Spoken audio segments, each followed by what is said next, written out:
मैत्रीं भजत अखिलहृज्जेत्रीं मैत्रीं भजत अखिलहृज्जेत्रीं मैत्रीं भजत अखिलहृज्जेत्रीं आत्मवदेव परानपि पश्यत आत्मवदेव परानपि पश्यत युद्धं त्यजत स्पर्धां त्यजत युद्धं त्यजत स्पर्धां त्यजत त्यजत परेष्वक्रममाक्रमणम् त्यजत परेष्वक्रममाक्रमणम् मैत्रीं भजत अखिलहृज्जेत्रीं जननी पृथिवी कामदुघास्ते जननी पृथिवी कामदुघास्ते जनको देवः सकलदयाळुः जनको देवः सकलदयाळुः दाम्यतदत्त दयध्वं जनतां दाम्यतदत्त दयध्वं जनतां श्रेयो भूयात् सकलजनानां श्रेयो भूयात् सकलजनानां श्रेयो भूयात् सकलजनानां श्रेयो भूयात् सकलजनानां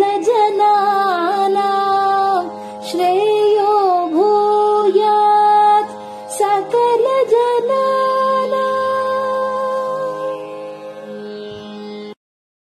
பெரியவா சரணம். மைத்ரீம் பஜத பாடியவர் குமாரி சிவஸ்ரீ ஸ்கந்தபிரசாத். பெரியவா சரணம். வணக்கம். பெரியவா வானொலியின் காலை நிகழ்ச்சிகளுக்கு உங்களை அன்புடன் வரவேற்கிறோம். முதலில் பெரியவா சுப்பிரபாதம். பெரியவாச்சரணம். பெரியவா சுப்பிரபாதம் பாடியவர் ஸ்ரீமதி லதா ஸ்ரீதரன் அவர்கள்.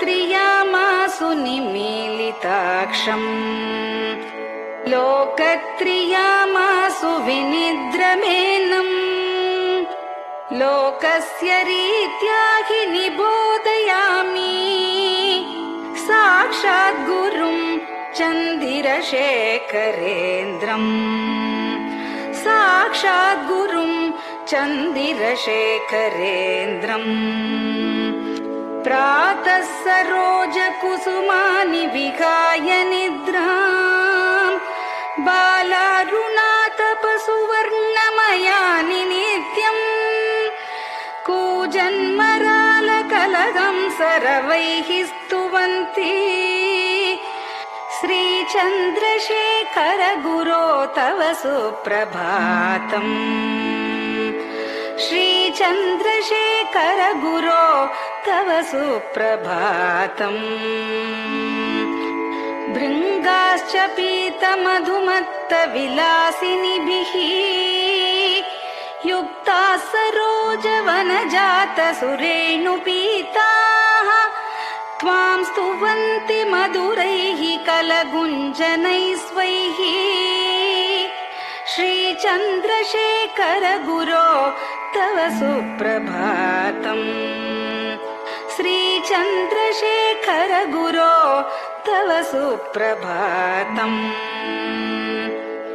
ये लालवङ्गनवमालति मल्लिकाद्याः गन्धीनि नित्यममलानि लता सुमानि अर्चन्ति पल्लवकरैर्विनता गृहीत्वा श्रीचन्द्रशेखर गुरो तव सुप्रभातम् श्रीचन्द्रशेखर गुरो तव सुप्रभातम् तुभ्यं रसालकदलीपनसादिवृक्षा कूजन्विहङ्गनिवहैर्मधुरं स्तुवन्तः माद्वीकसङ्गमधुरं फलमुद्वहन्ति श्रीचन्द्रशेखर गुरो तव सुप्रभातम्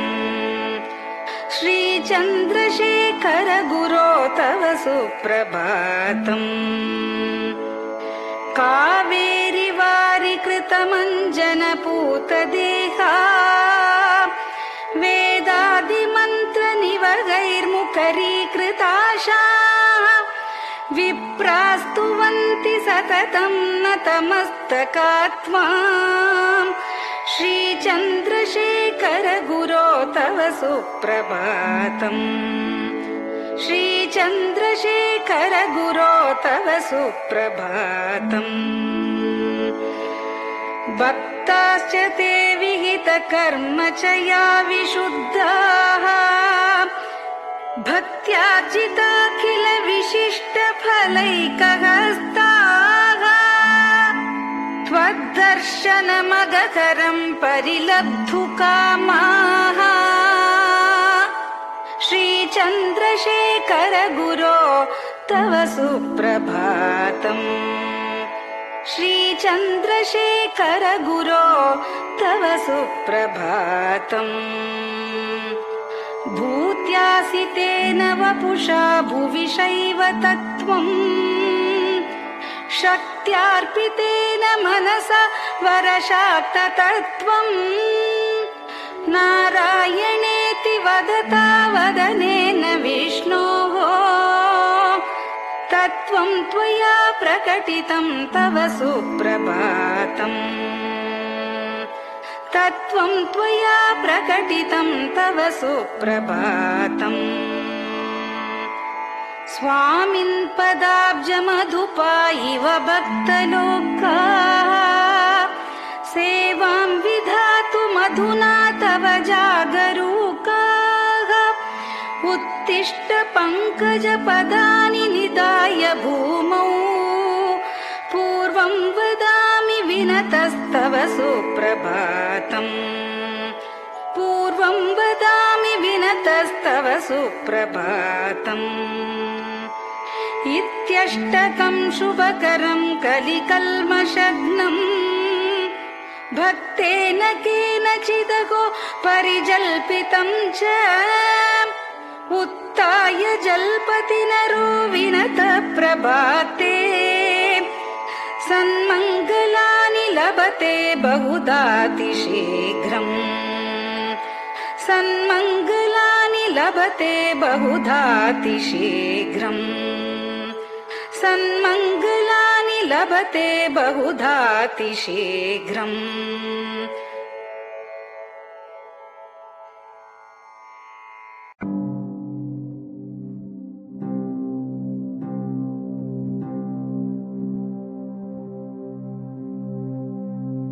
हर हर शङ्कर जय जय शङ्कर हर हर शङ्कर जय जय शङ्कर हर हर शङ्कर जय जय शङ्कर हर हर शङ्कर हर हर शङ्कर जय जय शङ्कर हर हर शङ्कर जय जय शङ्कर हर हर शङ्कर जय जय शङ्कर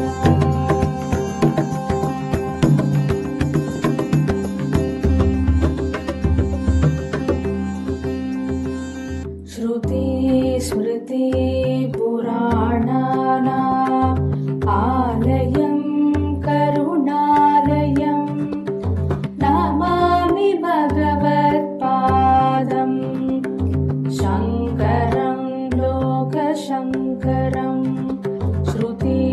स्मृतिपुराणानाम् आलयं करुणालयं नमामि भगवत्पादम् शङ्करं लोकशङ्करम् हर हर शङ्कर जय जय शङ्कर हर हर शङ्कर जय जय शङ्कर हर हर शङ्कर जय जय शङ्कर हर हर शङ्कर हर हर शङ्कर जय जय शङ्कर हर हर शङ्कर जय जय शङ्कर हर हर शङ्कर जय जय शङ्कर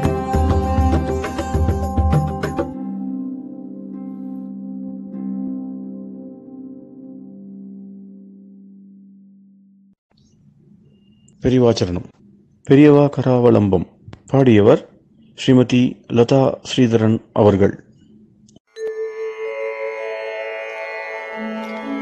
प्रातः स्मरामि भवदीयमुखारविन्दम् मन्दस्मितं च जनितापहरं जनानाम् प्रातः स्मरामि भवदीयमुखारविन्दम् मन्दस्मितं च जनितापहरं जनानाम् सम्पत्करीं च भवतोऽत्र कटाक्षलक्ष्मीम् काञ्चीमठेश मम देहि करावलम्बम् सम्पत्करीं च भवतोऽत्र कटाक्षलक्ष्मीम् काञ्चीमठेश मम देहि करावलम्बम् काञ्चीमठेश मम देहि करावलम्बम् काञ्चीमठेश मम देहि करावलम्बम् काञ्चीमठेश मम देहि करावलम्बम् प्रातः स्मरामि कलिदोषहराणि यानि हृद्यानि दिव्यमधुराणि मनोहराणि प्रातः स्मरामि कलिदोषहराणि यानि हृद्यानि दिव्यमधुराणि मनोहराणि वाक्यानि तेऽध्यवदनाम्बुजनिर्गतानि काञ्चीमठेश मम देहि करावलम्बम् वाक्यानि तेऽध्यवदनाम्बुजनिर्गतानि काञ्चीमठेश मम देहि करावलम्बम् काञ्चीमठेश मम देहि करावलम्बम् काञ्चीमठेश मम देहि करावलम्बम् काञ्चीमठेश मम देहि करावलम्बम् वक्षस्थलं विमलहेम समानवर्णम् भस्माङ्कितं जनमनोहर कुङ्कुमाक्तम्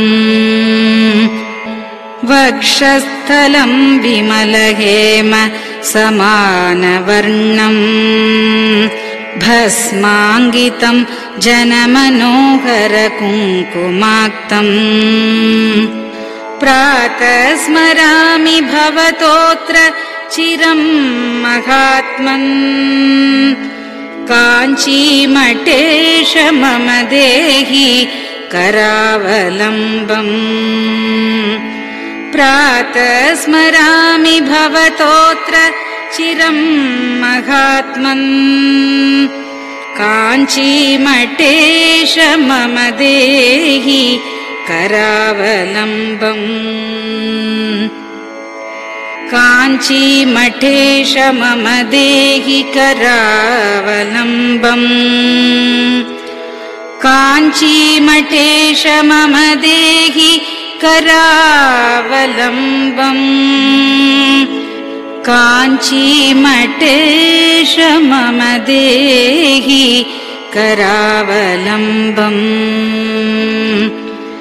मत्तेभतुल्यगमनं च निरीक्ष्यतेऽद्य यात्वा वनान्तरमनन्तगजाश्च लीनाः मत्तेभतुल्यगमनं च निरीक्ष्यतेऽद्य यात्वा वनान्तरमनन्तगजाश्च लीनाः प्रातः स्मरामि गजराजगतिं तवेदम्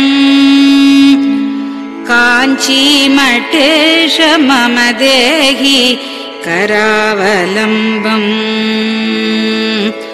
प्रातः स्मरामि गजराजगतिं तवेदम् काञ्चीमठेश मम देहि करावलम्बम् काञ्चीमठेश मम देहि करावलम्बम् काञ्चीमठेश मम देहि करावलम्बम् काञ्चीमठेश मम देहि करावलम्बम् दक्षेण दण्डमवलम्ब्य सदैतरेण हस्तेन चारुकलशं च विराजमानम् दक्षेण दण्डमवलम्ब्य सदैतरेण हस्तेन चारुकलशं च विराजमानम् रक्ताम्बरं च तव चारु कटिं स्मरामि काञ्चीमठेश मम देहि करावलम्बम् रक्ताम्बरं च तव चारु कटिं स्मरामि काञ्चीमठेश मम देहि करावलम्बम् काञ्चीमठेश मम देहि करावलम्बम् काञ्चीमठेश मम देहि करावलम्बम् काञ्चीमठेश मम देहि करावलम्बम् विस्मृत्य दोषमखिलं च ममापराधम् त्रातुं च याध्य भगवन् कृतबद्ध दीक्षा विस्मृत्य दोषमखिलं च ममापराधम् त्रातुं च याध्य भगवन् कृतबद्ध दीक्षा प्रातः स्मरामि यति पुङ्गवतेऽनुकम्पाम् काञ्चीमठेश मम देहि करावलम्बम् प्रातः स्मरामि यति पुङ्गवतेऽनुकम्पाम् काञ्चीमठेश मम देहि करावलम्बम् काञ्चीमठेश मम देहि करावलम्बम् काञ्चीमठेश मम देहि करावलम्बम् काञ्चीमठेश मम देहि करावलम्बम् प्रातः स्मरामि भवदीय पदारविन्दम् यस्मात् प्रयान्ति दुरितानि महान्ति तानि प्रातः स्मरामि भवदीय पदारविन्दम् यस्मात् प्रयान्ति दुरितानि महान्ति तानि आयान्ति तानि मुहुरुद्य सुमङ्गलानि काञ्चीमठेश मम देहि करावलम्बम् आयान्ति तानि मुहुरुद्य सुमङ्गलानि काञ्चीमठेश मम देहि करावलम्बम्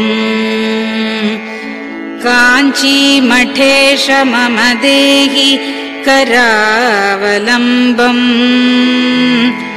काञ्चीमठेश मम देहि करावलम्बम् काञ्चीमठेश मम देहि करावलम्बम् स्नानाश्च पानाश्च निषेवणाश्च ध्यानाश्च पापानिलयं प्रयान्ति स्नानाश्च पानाश्च निषेवणाश्च ध्यानाश्च पापानिलयं प्रयान्ति हे तीर्थपादानुसवं पदं ते तीर्थं च तीर्थीकरणं भजामि हे तीर्थपादानुसवं पदं ते तीर्थं च तीर्थीकरणं भजामि काञ्चीमठेश मम देहि करावलम्बम् काञ्चीमठेश मम देहि करावलम्बम्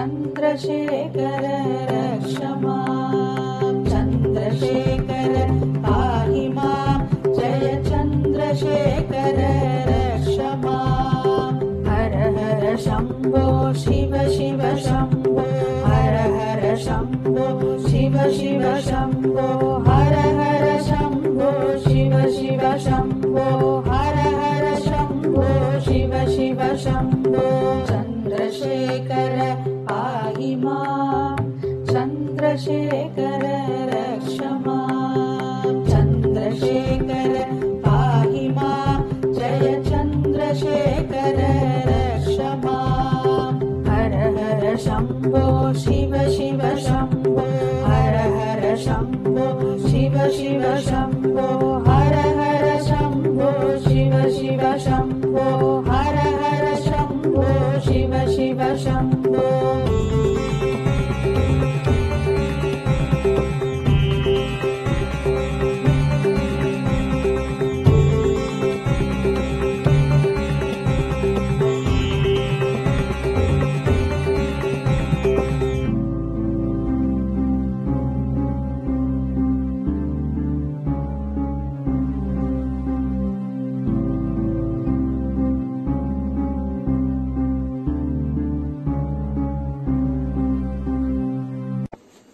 பெரியவா சரணம். பெரியவா வானொலி நேயர்களுக்கு இந்த கொரோனா தொற்றிலேந்து மீண்டு எல்லோரும் ஆரோக்கியம் பெற வேண்டி காஞ்சி மகாபெரிவா அருளிய துர்கா பஞ்சரத்னம் அப்படிங்கிற ஸ்லோகத்தை ஸ்ரீமதி ஹேமா வைத்தியநாதன் அவர்கள் சொல்ல பெரியவா வானொலியில் வழங்கப்படுறது. இதை அனைவரும் கேட்டு பாராயணம் பண்ணி பயனடையணும்னு வேண்டிக் கொள்றோம். அதை தொடர்ந்து ஸ்ருங்கேரி ஆச்சாரியாள் மகாசன்னிதானம் ஸ்ரீ பாரதி தீர்த்த சுவாமிகள் எழுதிய துர்கா பரமேஸ்வரி ஸ்தோத்திரம், இத பெங்களூர் பசவங்குடியில ஸ்ரீ சத்குரு வேத பாடசாலை நடத்தி வரும் பிரம்மஸ்ரீ டாக்டர் ஸ்ரீனிவாச சர்மா அவர்கள் மாணவர்களுடன் சொல்ல, அதையும் பெரியவா வானொலியில் வழங்கப்படுறது. இந்த இரு ஆச்சாரியர்களும் செய்த இந்த துர்கா ஸ்லோகத்தை எல்லோரும் கேட்டு பாராயணம் பண்றதுனால நம்மளோட இந்த இடரெல்லாம் கலையும்.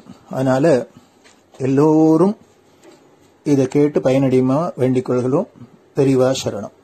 ते ध्यानयोगानुगता अपश्यन् त्वामेव देवीं स्वगुणैर्निगूढ त्वमेव शक्तिः परमेश्वरस्य मां पाहि सर्वेश्वरी मोक्षदात्री देवात्मशक्तिश्रुतिवाक्यगीता महर्षिलोकस्य पुरः प्रसन्ना गुहापरं व्योमसतः प्रतिष्ठा मां पाहि सर्वेश्वरी मोक्षदात्री परास्य शक्तिर्विविधैव श्रूयसे श्वेताश्ववाग्योदितदेवि दुर्गे स्वाभाविकी ज्ञानबलः क्रियाते मां पाहि सर्वेश्वरी मोक्षदात्री देवात्मशब्देन शिवात्मभूता यत् कूर्मवायव्यवचो विवृत्या त्वं पाशविच्छेदकरी प्रसिद्धा मां पाहि सर्वेश्वरी मोक्षदात्री त्वं ब्रह्मपुच्छा विविधा मयूरी ब्रह्म प्रतिष्ठाच्युपदिष्टगीता ज्ञानस्वरूपात्मतया किलाना मां पाहि सर्वेश्वरी मोक्षदात्री इति परमपूज्य श्री चन्द्रशेखरेन्द्र सरस्वती स्वामिगलकृतं दुर्गा पञ्चरत्नस्तोत्रम् सम्पूर्णम्.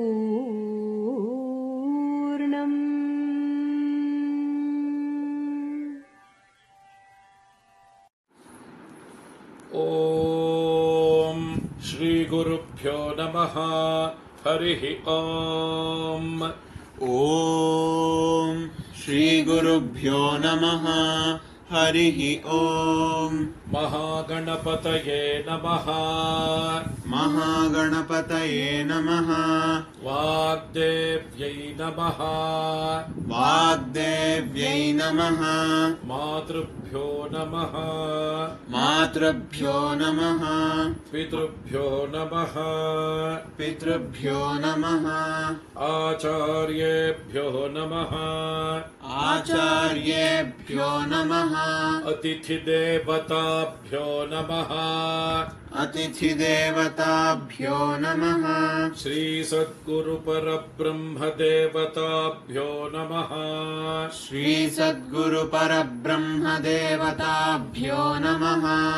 ॐ अधुना सर्वजगति प्रसरतः.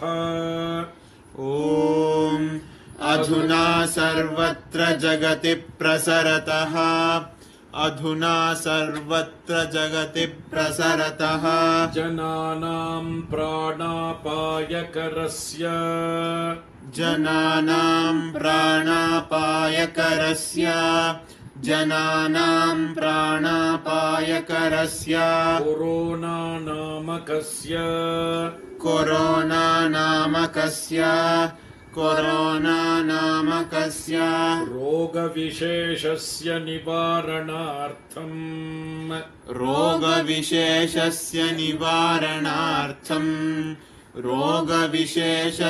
निवारणार्थम् शृङ्गेरि जगद्गुरुविरचित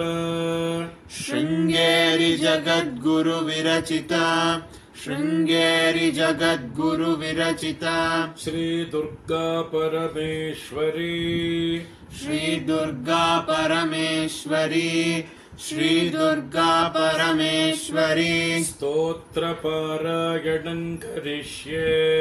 स्तोत्रपारायणं करिष्ये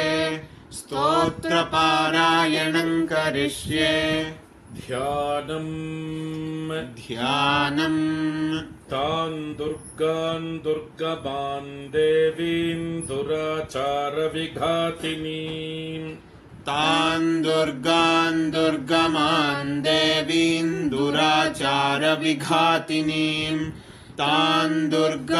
दुर्गमान् देवीं दुराचारविघातिनीम्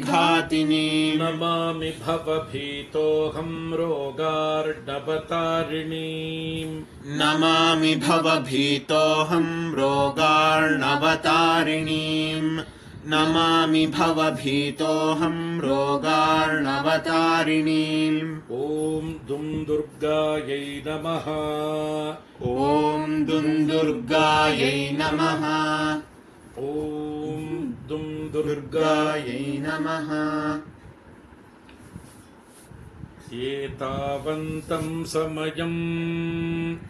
एतावन्तं समयम्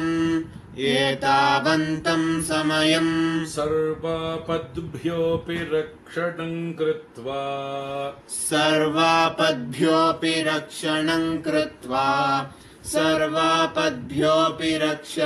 कृत्वा देशस्य परमिदानीम्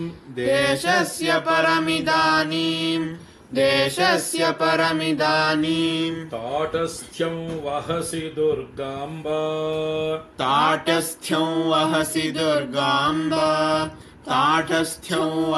दुर्गाम्ब अपराधा बहुशः खलु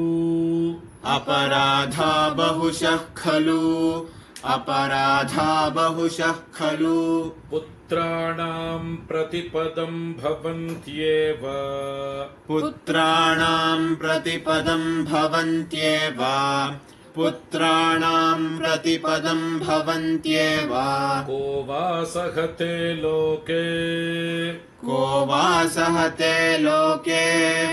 को वा सहते लोके सर्वांस्तान् मातरं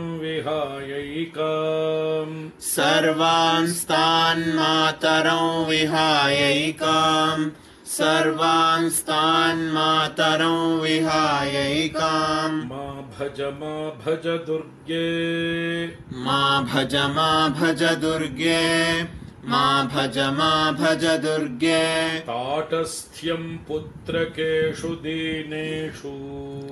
ताटस्थ्यं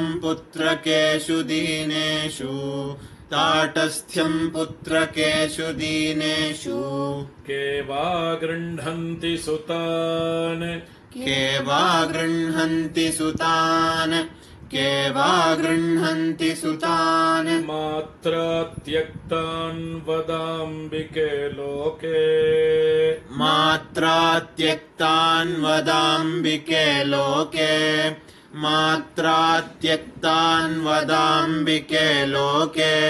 इतः परं वा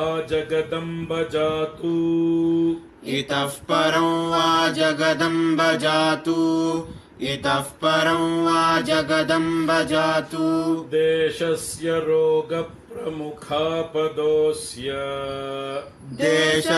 रोगप्रमुखापदोऽस्य देशस्य रोगप्रमुखापदोऽस्य न स्युस्तथा कुर्वचलां कृपाम् न स्युस्तथा कुर्वचलां कृपाम् न स्युस्तथा कुर्वचलां कृपाम् इत्यभ्यर्थनां मे सफलीकुरुष्व इत्यभ्यर्थनां मे सफलीकुरुष्व इत्यभ्यर्थनां मे सफलीकुरुष्व पापहीनजनतावनदक्षाः पापहीनजनतावनदक्षाः पापहीनजनतावनदक्षाः सन्ति निर्जरवरानकियन्तः सन्ति निर्जरवरानकियन्तः सन्ति निर्जरवरानकियन्तः पापपूर्णजनरक्षणदक्षाम् पापपूर्णजनरक्षणदक्षाम् पापपूर्णजनरक्षणदक्षाम् त्वां विना भुवि परान्न विलोके त्वां विना भुवि परान्न विलोके त्वां विना भुवि परान्न विलोके ॐ शान्ति शान्ति शान्तिः ॐ शान्ति शान्ति शान्तिः श्री सद्गुरु दिव्य चरणारविन्दार्पणमस्तु. பெரியவா சரணம். நீங்கள் கேட்க இருப்பது பெரியவா குரல். மகா பெரியவா உபன்யாசங்களில் இருந்து சில பகுதிகள். நமः பார்வதீபதயே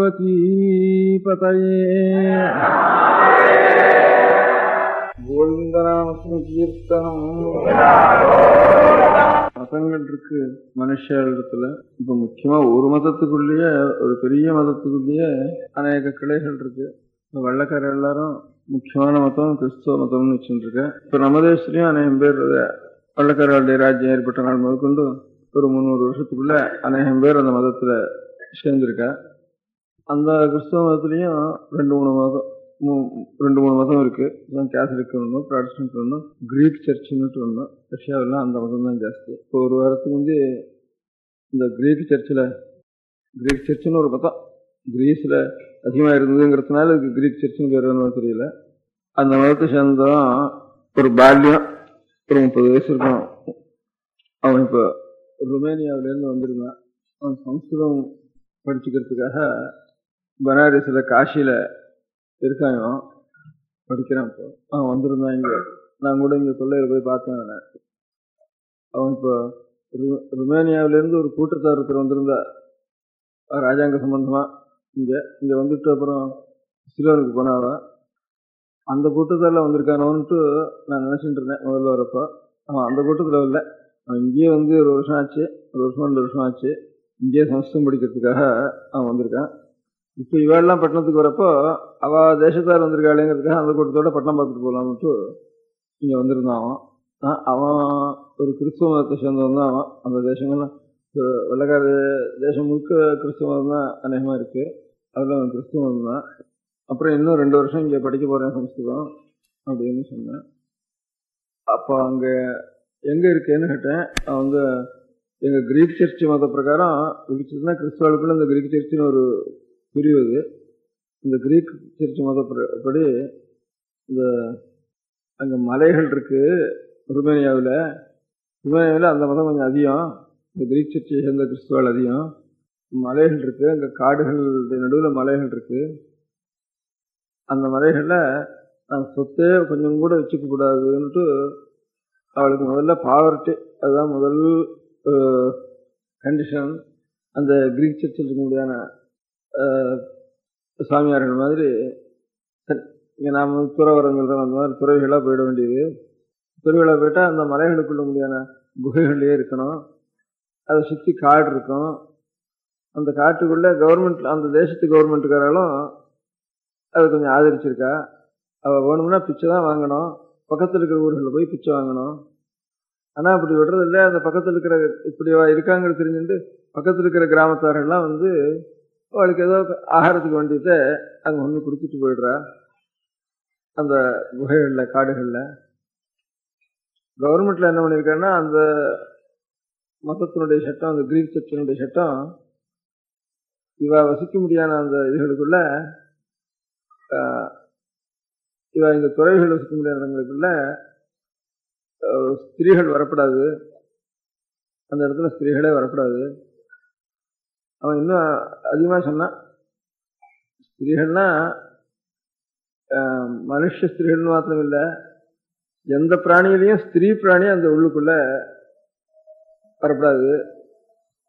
ஃபெமினைன் செக்ஸ்ன்னு இருக்கிற எந்த பிராணியும் அனிமல்ஸாக இருந்தாலும் அதுக்குள்ள அலோவ் பண்றது கிடையாது அப்படின்னுட்டு அவன் சொன்னான்.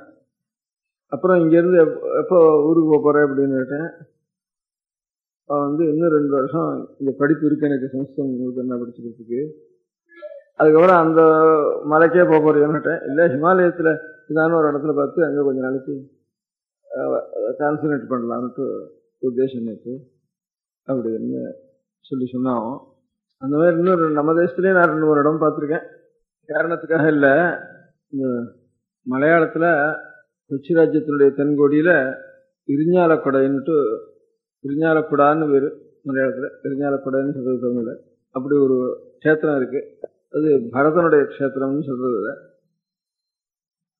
பரதன் பிரம்மச்சரியத்தோட பகவானிடத்துல பாதுகா கிரகணம் பண்ணிட்டு அந்த பாதுகையே பகவானா வச்சு தான் பிரம்மச்சரியத்தோட ஜட்டாதாரணத்தோட அப்படி விருப்பத்தோட இருந்த ஒரு அவசரம், ஜட்டையோட பரதன் இருக்க முடியாத அவசரம் இங்க சொல்ற. ராமனுடைய கோவில் பிரதானமா இருக்கிறது திருவில்லாமலைன்னு பில்வாதிரநாதன் ராமனுக்கு பேரு. பில்வாதிரநாதன் ராமனுக்கு பேரு, திருவில்லாமலைன்னு பேரு இருக்கு.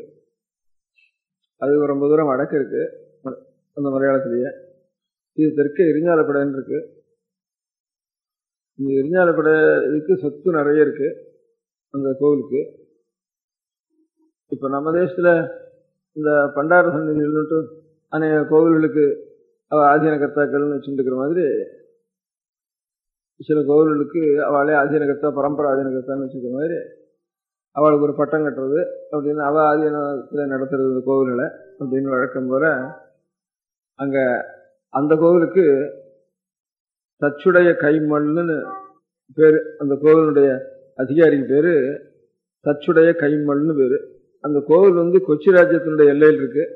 இந்த தச்சுடைய கைமல்னு பேரு அந்த கோவில் அதிகாரிக்கு. சர்வகாரிய நிர்வாகம் பண்ற இப்ப பண்டார சந்நிதின்னு சொல்ற மாதிரி இருக்கிறவனுக்கு பேரு தச்சுடைய கைமல்னு பேரு. அவரை நியமிக்கிற அதிகாரம் மாத்திரம் திருவாங்கூர் ராஜா வச்சிருந்தது. கோவில் எல்லாம் என்னமோ கொச்சி ராஜ்யத்தில் இருக்கு. அவனுக்கு பட்டம் கட்டி வைக்கிற அதிகாரம், பட்டம் கட்டுறதுக்கு தேர்ந்தெடுக்கிறது, அதெல்லாம் திருவாங்கூர் ராஜா வச்சிருந்தது. அவனுக்கு ஆர்டர்ஸ் இஷ்யூ பண்றதெல்லாம் இப்ப இந்த மாதிரி அட்மினிஸ்ட்ரேட் பண்றதுன்னு கோவில நிர்வாகம் பண்றதுலாம் திருவாங்கூர் ராஜாவுடைய உத்தரவு பிரகாரம் அவன் நடக்கணும். ஸ்டேட் ஜூரிஸ்டிக்ஷனோ நிலம் இருக்கிறது, கோவில் இருக்கிறதெல்லாம் இந்த கொச்சி ராஜ்யத்தினுடைய எல்லையில் இருக்கு. இப்படி இருக்கிறப்போ திருவாங்கூர் ராஜா கோவில் எல்லாம் எல்லா ஜனங்களும் போகலாம்னுட்டு, அதுக்கு இன்ன நேரம் போகலாம், போகக்கூடாது அப்படின்னு இன்ன நேரம் போனால் அதுக்கு பிராயஷ்டம் பண்ணணும் அப்படின்லாம் இருந்தது. கோவில் இல்லை இன்னென்ன எல்லா வரைக்கும் தான் இன்ன இருந்து தரிசனம் பண்ணலாம் அப்படின்ட்டு இந்நேரம் கோபுரத்துலேயும் தரிசனம் பண்ணணும், இந்நேரம் பண்ணணும் அப்படி சாஸ்திரத்தில் எழுதியிருக்கு. அந்த மாதிரி அனுஷ்டானத்துலேயும் இருந்தது. அப்போ திருவாங்கூர் ராஜ்யத்தில் சிபி ராமசாமி திவானா இருக்கிற காலத்தில் திருவாங்கூர் ராஜ்யம் இருக்க முடியாத எல்லா கோவில்களையும் எல்லாரையும் விடலாம்னுட்டு ஒரு சட்டம் ஒன்றும் பாஸ் பண்ணினான். அப்போ அது சாஸ்திரத்துக்கு விரோதமாச்சே அப்படின்னு கொச்சி ராஜா அது அந்த மாதிரி விடப்படாதுன்னுட்டு, கொச்சி ராஜா ரொம்ப வைதிக சதி உள்ளவர், அவர் அந்த மாதிரி விடப்படாதுன்னுட்டு இவர் ராஜ்யத்தில் இப்போ விடலை. திருவாங்கூர் ராஜ்யத்தில் அந்த மாதிரி சொன்ன சமயத்தில் இவர் செய்யற விடலை.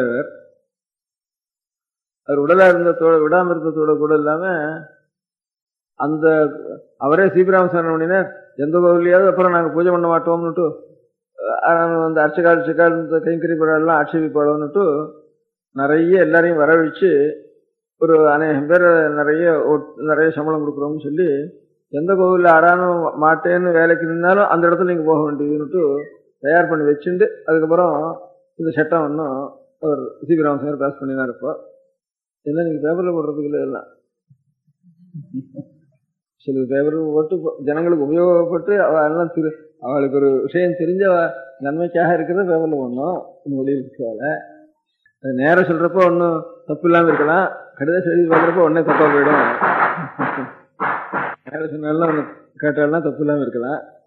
அப்போ இந்த தச்சுடை கம்மலுக்கு திருவாங்கூர் ராஜ்யத்துல மகாராஜா அங்கிருந்து ஸ்டேட் உத்தரவு, இன்னும் எல்லாரையும் விட்டுடுன்னுட்டு அங்க உத்தரவாயிட்டுது.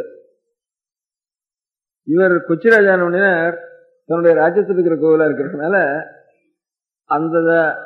அந்த திருவாங்கூர் கோவில்ல எல்லாரையும் விடலாம்னு சொன்ன கோவில்ல 6வது பூஜை பண்ணினா கூட அவ இங்க பூஜை பண்ணக்கூடாது, இங்க பூஜை பண்ணினா இந்த கோவிலுக்கு பிராயஷ்டம் பண்ணணும் அப்படின்னுட்டு கொச்சிராஜா இப்படி ஏற்பாடு பண்ணிட்டு இருந்தார்.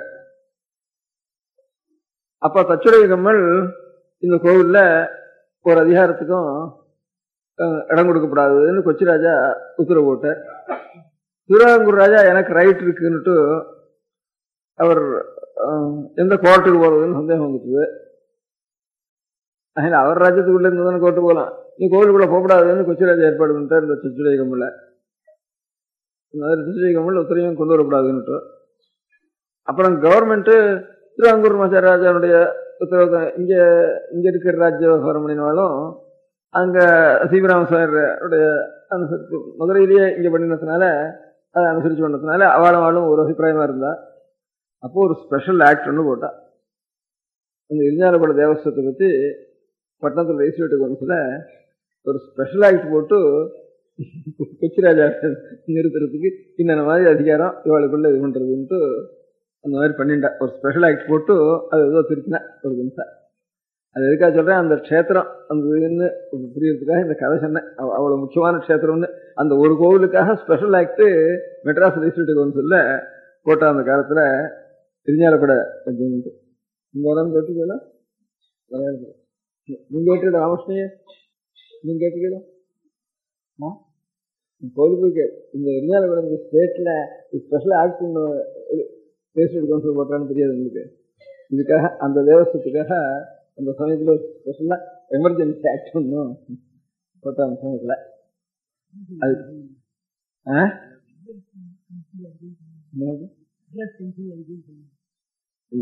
கவுன்சில்னா இந்த அந்த க்ஷேத்திரத்துக்காக சொல்றேன்.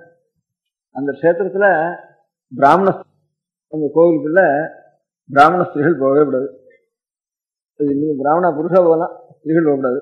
பாக்கி அந்த தேசத்து நாயர் ஸ்திரீகள் போகலாம் அப்படின்னுட்டு ஒரு சம்பிரதாயம் இன்னைக்கு நடந்துட்டு இருக்கு இந்த க்ஷேத்திரத்துல. இப்போ ஒரு கால என்ட்ரி எல்லாரும் பண்ணலாம்ங்கிறதுனால அதுவும் பிராமண ஸ்திரீகள் போக மாட்டா.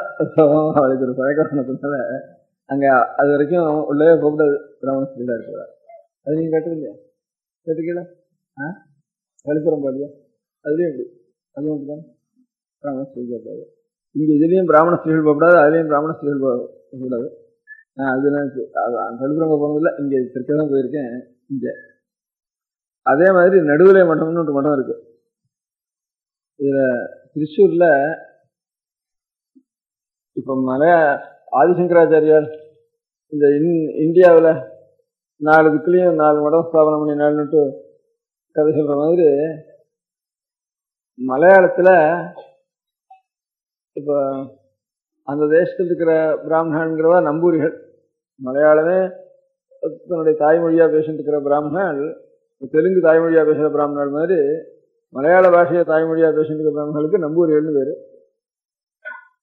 இங்க இருந்து இந்த தேசத்துல இருந்து இந்த வடமா பிரச்சனை தமிழ தாய்மொழியா பேசிட்டு இருந்து மலையாளத்துல போய் குடியேறினவாள் ஒரு 200 வருஷத்துக்குள்ள குடியேறினவாளுக்கு கொஞ்சம் தமிழ் தான் தாய்மொழி அவளுக்கு. கொஞ்சம் மலையாளத்தினுடைய ஒரு வாசனை, அந்த தேசமானதுனால கொஞ்சம் மலையாளத்தினுடைய ஒரு வாசனை இருக்கும் அந்த பாஷையில, அவ்வளவுதான். மலையாளமே பேசுறது வீட்டுல குழந்தைங்கிறது நம்பூரி பிராமணா. அந்த நம்பூரி பிராமணர்களுக்கு அந்த மலையாளத்தை வேறு பாக்கியெல்லாம் பிரதேசம்னு பேரு.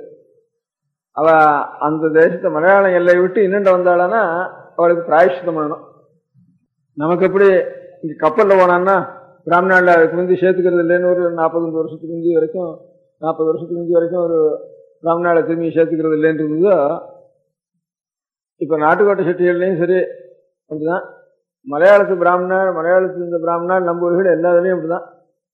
ஜெயிலில் போயிட்டான்னா அப்புறம் அவனை ஜாதியில சேர்த்துக்கிறது இல்லை. இந்த மலையாளத்தில் பாலக்காட்டில் இருக்கிற இந்த பாலக்காட்டு பிராமணாலையும் சரி, வடமா பிரகடனம் எல்லா ஜாதியிலும் சரி, ஒருத்தன் ஜெயிலுக்கு ஒரு தூரம் போயிட்டான்னா அப்புறம் அவன் ஜாதியில் என்ன ஆனாலும் சேர்றதுக்கு வழி இல்லை. நம்பூரிகள் அப்படிதான் வழக்கம். அதே மாதிரி தான் நம்ம பிராமணாலையும் அதே மாதிரி வழக்கமாக இருந்தது அங்கே. இங்கே அதே மாதிரி இங்கே கப்பலில் போயிட்டு வந்தான்னா அவன் அதுக்கப்புறம் பிராமணாலில் சேர்க்கறது இல்லைன்னுட்டு இங்கே இருந்தது நம்ம தேசத்தில். அந்த மாதிரி இருக்கிறதுல அந்த தேசத்துக்கு மொத்தமாகவே நம்பூரி பிராமணா இங்கே எப்படி கப்பலுக்கு போயிட்டு வந்தானோ ஜாதியில் அந்த திரும்பி அந்த பிராமண ஜாதியில் சேர்க்கறது இல்லைன்ட்டு இருந்ததோ, அந்த மாதிரி இந்த நம்பூரி பிராமணா இந்த மலையாளத்து எல்லையை விட்டு அண்ணண்ட ஒரு அடி அடிச்சு வச்சுட்டான்னா மலையாளம் எந்த தேசத்தில் பேசப்படுறதோ, தேசம் மொத்தமாக ரீஜனல் லாங்குவேஜ் சொல்கிறாள் தேச பாஷையாக, அதை விட்டு இன்னண்ட ஒரு அடி எடுத்து வச்சுட்டான்னா வாழையாறுன்னு பேர் ஒரு நதி போகிறதுங்க, அங்கே அதே மாதிரி கன்னியாகுமரிக்கு இன்னண்ட ஒரு அடி எடுத்து வச்சுட்டான்னா அப்புறம் அவனை அந்த ஜாதியில் சேர்க்க மாட்டான். அப்படி இருந்து ஒரு 100 வருஷத்துக்கு இங்கே அது அப்படியே ஒரு ஆயிரக்கணக்கான வருஷங்கள் அப்படி நடந்துட்டு இருக்கு. பரதேசம்னு பேர். பரதேசம் போயிட்டான்னா அந்த நம்பூரி பிராமணன் பிரஷ்டன்னு வச்சுட்டு இருந்தா. அப்போ அவளுக்கு காசிக்கு போகணும், ராமேஸ்வரத்துக்கு போகணும், அதுக்கப்புறம் கயாக்கு போகணும், மதுரைக்கு போகணும், பிருந்தாவனத்துக்கு போகணும், கங்காஸ்தானம் பண்ணணும். இதுக்கெல்லாம் என்ன பண்றது அப்படிங்கிறப்போ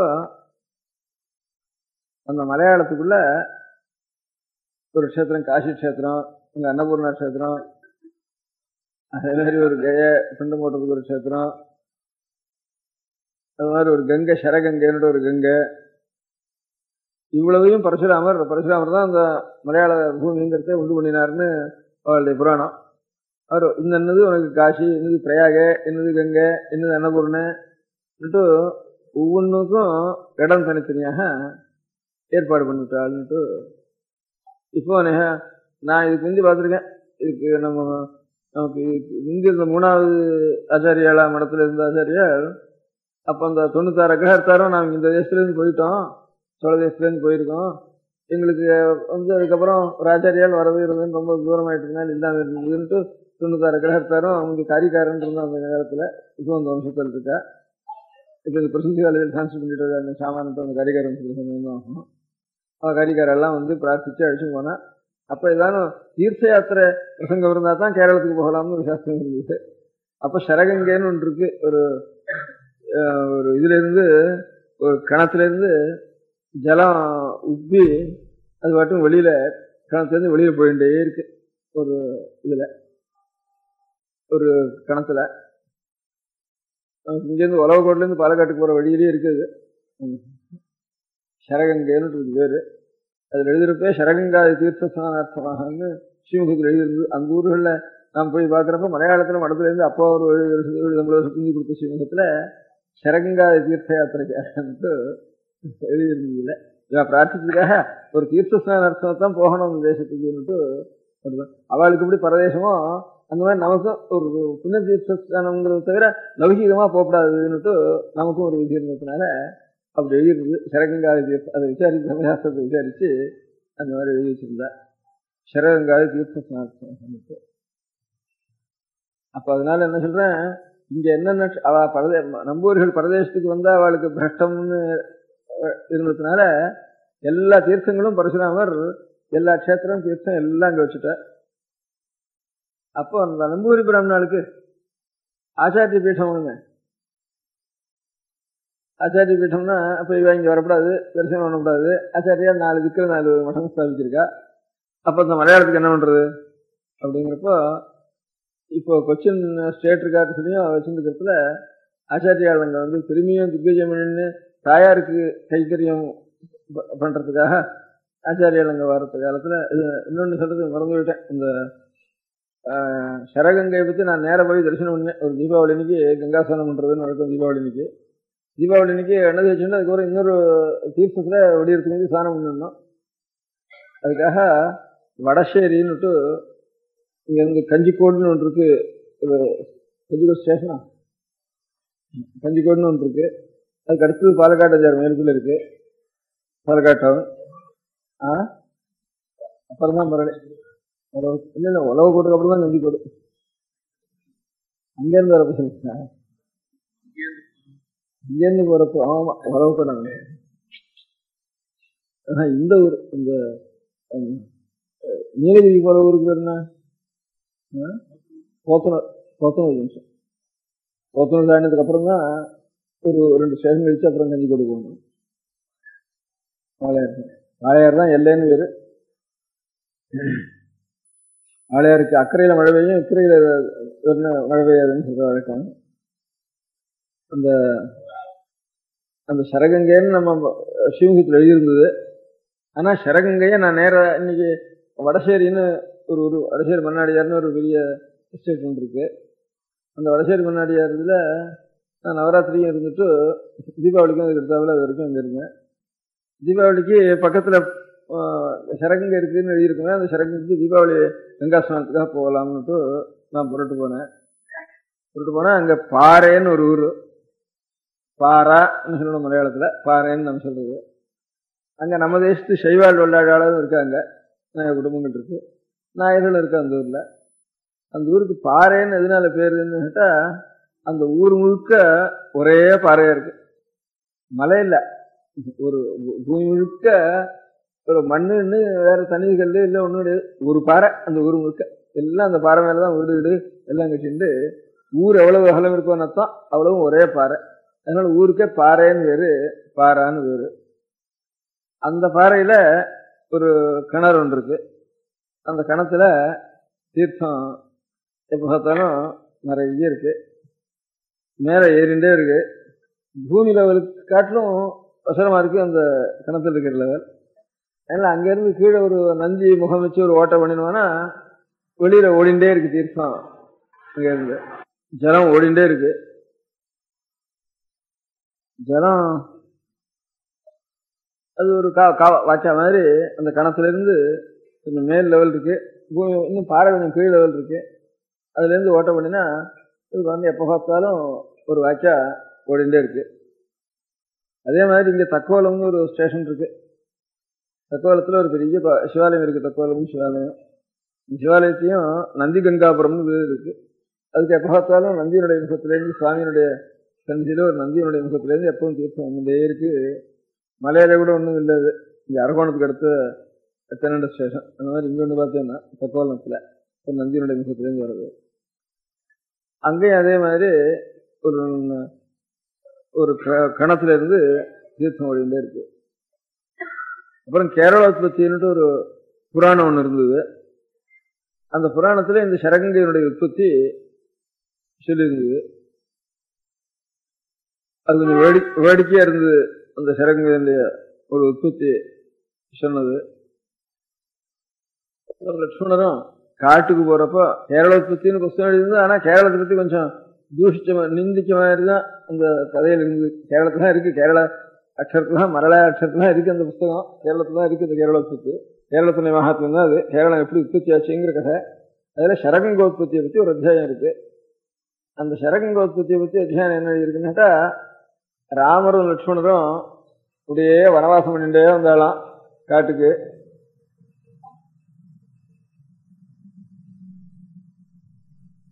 ராமர் லட்சுமணர் சீதை வள்ளரும். அப்போ அப்படியே வரப்போ வாழையாருக்கு வந்தாலாம். வாழையாருக்கு வந்த உடனே ராமர் வந்து ஸ்நானம் பண்ணிட்டு மரவரி எல்லாம்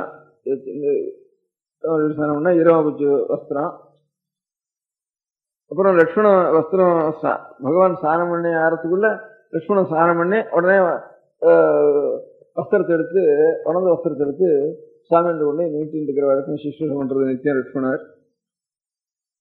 அன்னைக்கு என்ன பண்ணினார், லட்சுமணர் வந்து கொஞ்சம் அக்கறையில போய், கொஞ்சம் தீர்த்தம் இருக்குன்னு கொஞ்சம் தொலைஞ்சுட்டு அக்கறையில போய் நின்றுது. ஸ்நானம் பண்ணிட்டு என்னப்பா லட்சுமணா அப்படின்ட்டு தயாரா இருப்பாருன்னு நினைச்சுட்டு, ரெண்டா லட்சுமணா அப்படின்னு நிச்சயம் தான் நான் எடுத்து கொடுக்குறேனே, ஒரு நாள் நீங்க தான் எடுத்து கொடுக்காத கிட்டதான் இருக்கு அப்படின்னு சொன்னாராம் லட்சுமணர். யாரு லட்சுமணா இப்படி சொல்றா, அவனுக்கா அப்படி மனசு புத்தி வந்துட்டுது அப்படின்னு கொஞ்சம் திரும்பி பார்த்தாராம் பகவான். உடனே லட்சுமணா போர்னு கதறிண்டு வந்து காலில் விழுந்து என்ன என்ன பார்ப்போமோ தெரியல, எனக்கு இப்பேற்பட்ட ஒரு பெரிய மகாபசாரம் நேர்ந்து போச்சு. எனக்கு யாருக்கு சிசுரம் பண்றதுக்காக நான் வந்தேனோ அப்பேற்பட்ட இடத்துல உங்களுக்கு என்ன இதெல்லாம் ஒன்றும் கிடையாது, எனக்கு என்ன நான் மகாபாபியா போயிட்டேன், இதை காட்டிலும் பார்த்துக்க கிடையாது அப்படின்னு ஹோர்னு வந்துருந்தோம். அப்புறம் தியானத்துல பகவான் பார்த்துட்டு, அப்பா கிருஷ்ணா உன்னுடைய தோஷம் இல்லையாது, இது நாம் அகம்ய தேசம், அவ இங்க வரக்கூடாதுங்கிற மாதிரி நாம அந்த இடத்துல போகக்கூடாது. அந்த போன உடனே சித்தத்துல ஒரு வித்தியாசம் ஏற்பட்டு போச்சு. அந்த சித்த வித்தியாசத்தினால ஏற்பட்ட தோஷம் அது அக்கறை கேரளம், கேரளத்திலே இருக்குது அக்கறை கேரளம். அதனால நாம் அங்க போறதுக்கு நமக்கு யாராருக்கு எந்தெந்த அதிகாரிகளுக்கு எங்க போகக்கூடாதோ அந்த இடத்துக்கு போனதுடைய தோஷம் தெரியாது. எந்த தோஷமோ இதுவோ இதை காட்டிலும் பாதகம் கிடையாது, நான் கங்கா ஸ்நானம் பண்ணாதான் எனக்கு இதனுடைய பாபம் நிவர்த்தி ஆகும் அப்படின்னு லட்சுமணன் சொன்னாராம். அப்படி எனக்கு தோன்றது கூட அதனுடைய சேஷம்தான். கங்கா ஸ்நானம் பண்றது எனக்கு உத்தரவு கொடுக்கணும்னாரா. சரி, எனக்கு சிசுவாசம் பண்றேன், அங்கிருந்து கிளம்பி வந்துட்டு என்ன காட்டுல விட்டுட்டு நீ பாட்டுக்கு இன்னும் கங்கைக்கு வரட்டும், என்ன திரும்பி இருக்கு இங்க இருந்து. இதுவும் அதனுடைய சேஷம் தான்ப்பா, வாசனை உனக்கு இருந்தாலும் உனக்கு இந்த வாசனை வந்ததுக்காக நான் சொல்றேன். இப்ப இந்த இடத்துலயே பாதாள கங்கைய நான் உனக்கு வர வச்சு தரேன், உன்னுடைய இதுவும் பூர்த்தி ஆகட்டும் அப்படின்னு உடனே அக்கறையில் ஏறி ஒரு பானத்தை விட்டாராம் பகவான். அர்ஜுனன் எப்படி பானத்தை விட்டு பீஷ்மருக்கு சடதல்பத்துல தீர்த்தமானது கங்கையானது பாதாள கங்கையானது விடும்படியா அப்படின்னு பாரதத்தில் இருக்கோ, அதே மாதிரி ஒரு கங்கை ஒரு பானத்தை விட்டு அதுல இருந்து கங்கையானது பிரவகிச்சுது. அதனால சரகங்கைன்னு அதுக்கு பேரு. சரம்னா பானத்துக்கு பேரு, அதனால பானத்தினுடைய கங்கைன்னு பேரு. கேரள பத்தியில படிச்சேன்னா அதுல இருந்து சரி. இது அப்புறம் இது படிச்சு வச்சிருந்தேன். அப்புறம் அங்க போனா இங்க ராமனுடைய பாதம் அங்க இருக்கு. இந்த பாறையில கொஞ்சம் தூரம் ஒரு பல்லாங்க போனோம்னா ராமர் பாதம் இருக்குங்க அப்படின்னா எல்லாரும் இந்த கணத்துலலாம் ஸ்நானம் பண்ணிட்டேன். ஒடியாலம்புற தீபாவளி நேரத்தில் வடசையில இருந்து சீக்கிரம் போய் 2-3 மைல் இருக்கு, அங்க போய் ஸ்நானத்தை பண்ணிட்டு சரி அங்க ராமருடைய பாதம் இருக்குன்னு சொன்னேன். இந்த கேவஸ்பத்தியிலையும் பார்த்துருக்கேன். அப்புறம் ராமர் பாதத்தை போய் பார்த்தேன். அங்க பார்த்த உடனே ஒரு ஆசிரமம் போடுறதுக்கு அந்த பாறை தானே ஊர் முழுக்கன்னு சொன்னேன்னு, அதுல இருந்து ஒரு 4 கால் நடுறதுக்கு அது இருந்த மாதிரி இருந்தது. கால் நடுறதுக்கு கொஞ்சம் குழி மாதிரி 4 குழி இருந்தது. சரி அங்க ஆசிரமம் போட்டு போறாக்கணும்னு வேணாம்னு சொன்னேன். அதுக்கப்புறம் பாதம் இருந்தது. பாதம் வச்சிருந்தா எப்படி இருக்குமோ, பாதம் அடிசோடு எப்படி இருக்குமோ அந்த மாதிரி அடிசோடு இருந்தது. அங்கிருந்து நீளமா ஒரு ஓட்டை ஒன்றும் இந்த பாறையில உள்ளுக்குள்ள பூமிக்குள்ள போயிருந்தது. அந்த நான் நேர பார்த்தது உள்ளுக்குள்ள போயிட்டு இருந்ததுன்னா அந்த துவாரத்தினுடைய ஒரு நல்ல பிரிச்சாலை வள மாதிரி பெருசா போயிட்டு இருந்தது பூமிக்குள்ள. அது அந்த இடத்துல இருந்து எந்த திக்குக்கு போயிட்டு இருந்ததுன்னு பார்த்தேன். இந்த கிணறு எந்த திக்கு இருக்கோ அந்த திக்குக்கு போயிட்டு இருந்தது.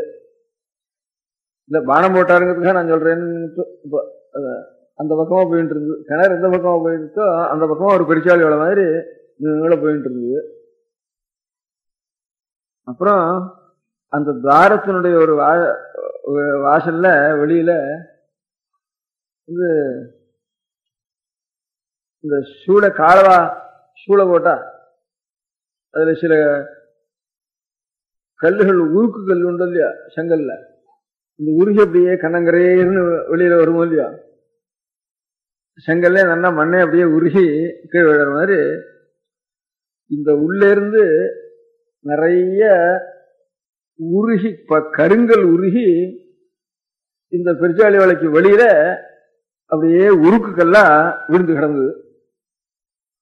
அது அசைக்க முடியாது, நல்லா உருகி விழுந்த மாதிரி இருந்தது. கருங்கல் உருகி விழுந்தா அப்படி இருக்கும் அந்த மாதிரி இருந்தது இந்த துவாரத்துல இருந்து வெளியில. சரி பானம் போட்டிருப்பாருன்னு தீர்மானம் பண்ணிட்டேன். அந்த ஓட்டை அங்கிருந்து போனா நீள விடுதான் போறது. உள்ள நெருப்பு பானமா போச்சுன்னா அது உள்ள இருந்து அந்த கல்லெல்லாம் உருகி எப்படி வெளியில வந்து கக்கி இருக்குமோ அந்த மாதிரி கக்கினது அப்படியே கண்டன்ஸா போயிருக்கு, அப்படியே கட்டியா போயிருக்கு. அங்க ஒரு பாதம் இருக்கு, 4 கால் இருக்கு. அதெல்லாம் அவசரம் இல்லை, நானா தீர்மானம் பண்ணிட்டேன். நான் சொன்னது ராமனுடைய பாதம் இருக்குன்னு சொன்னா அங்க ஒரு வங்கு ஒன்று இருக்குன்னு சொன்னா, அப்புறம் அந்த வங்கை பார்த்தேன், அது நீள போயிருந்தது. சரி, இப்ப சரகங்கைங்கிறதுக்கு சரி ராமர் அங்க அர்ஜுனன் போட்டதை பார்க்கல, நம்ம ராமருடைய சரம் போட்டது இங்க இருந்து இருக்குன்னுட்டு இவ்வளையும் பார்த்துட்டு வந்தேன் அந்த இடத்துல. அதுல ஆச்சாரியால் 4 மடம் இங்க என்ன ஸ்தாபிச்சிருக்கா, அந்த மாதிரி அங்கேயும் கொச்சின் ஸ்டேட் கேட்ஸ்ல வெள்ளம் சொல்றதுல 5 மடம் ஸ்தாபிச்ச ஆச்சாரியாளுங்க. தெற்கே மடம், கிழக்கே மடம், வடக்கே மடம் அப்படின்னு பிரம்மஸ்வ மடம்னு ஒன்று சொல்றாருப்போ. 4 ஒன்று அதுல சன்னியாசிகள் இல்லாம பாக்கி இல்லாத சன்னியாசிகள் இருக்கா. ஒண்ணுக்கு சன்னியாசிகள் இருந்து எல்லாம் இப்ப வேத வித்துகளுடைய சொந்தமா போயிட்டு ஒரு மடம் மாத்திரம், அது மாத்திரம் பிரம்மஸ்வ மடம்னு, பிரம்மஸ்வம் பிராமணாதேசம்னுட்டு வேத வித்துக்களான பிராமணஸ்வம்னுட்டு அதான் முக்கியமான மடம். அங்க நிறைய வேதங்கள் அத்தியனம் பண்றவா.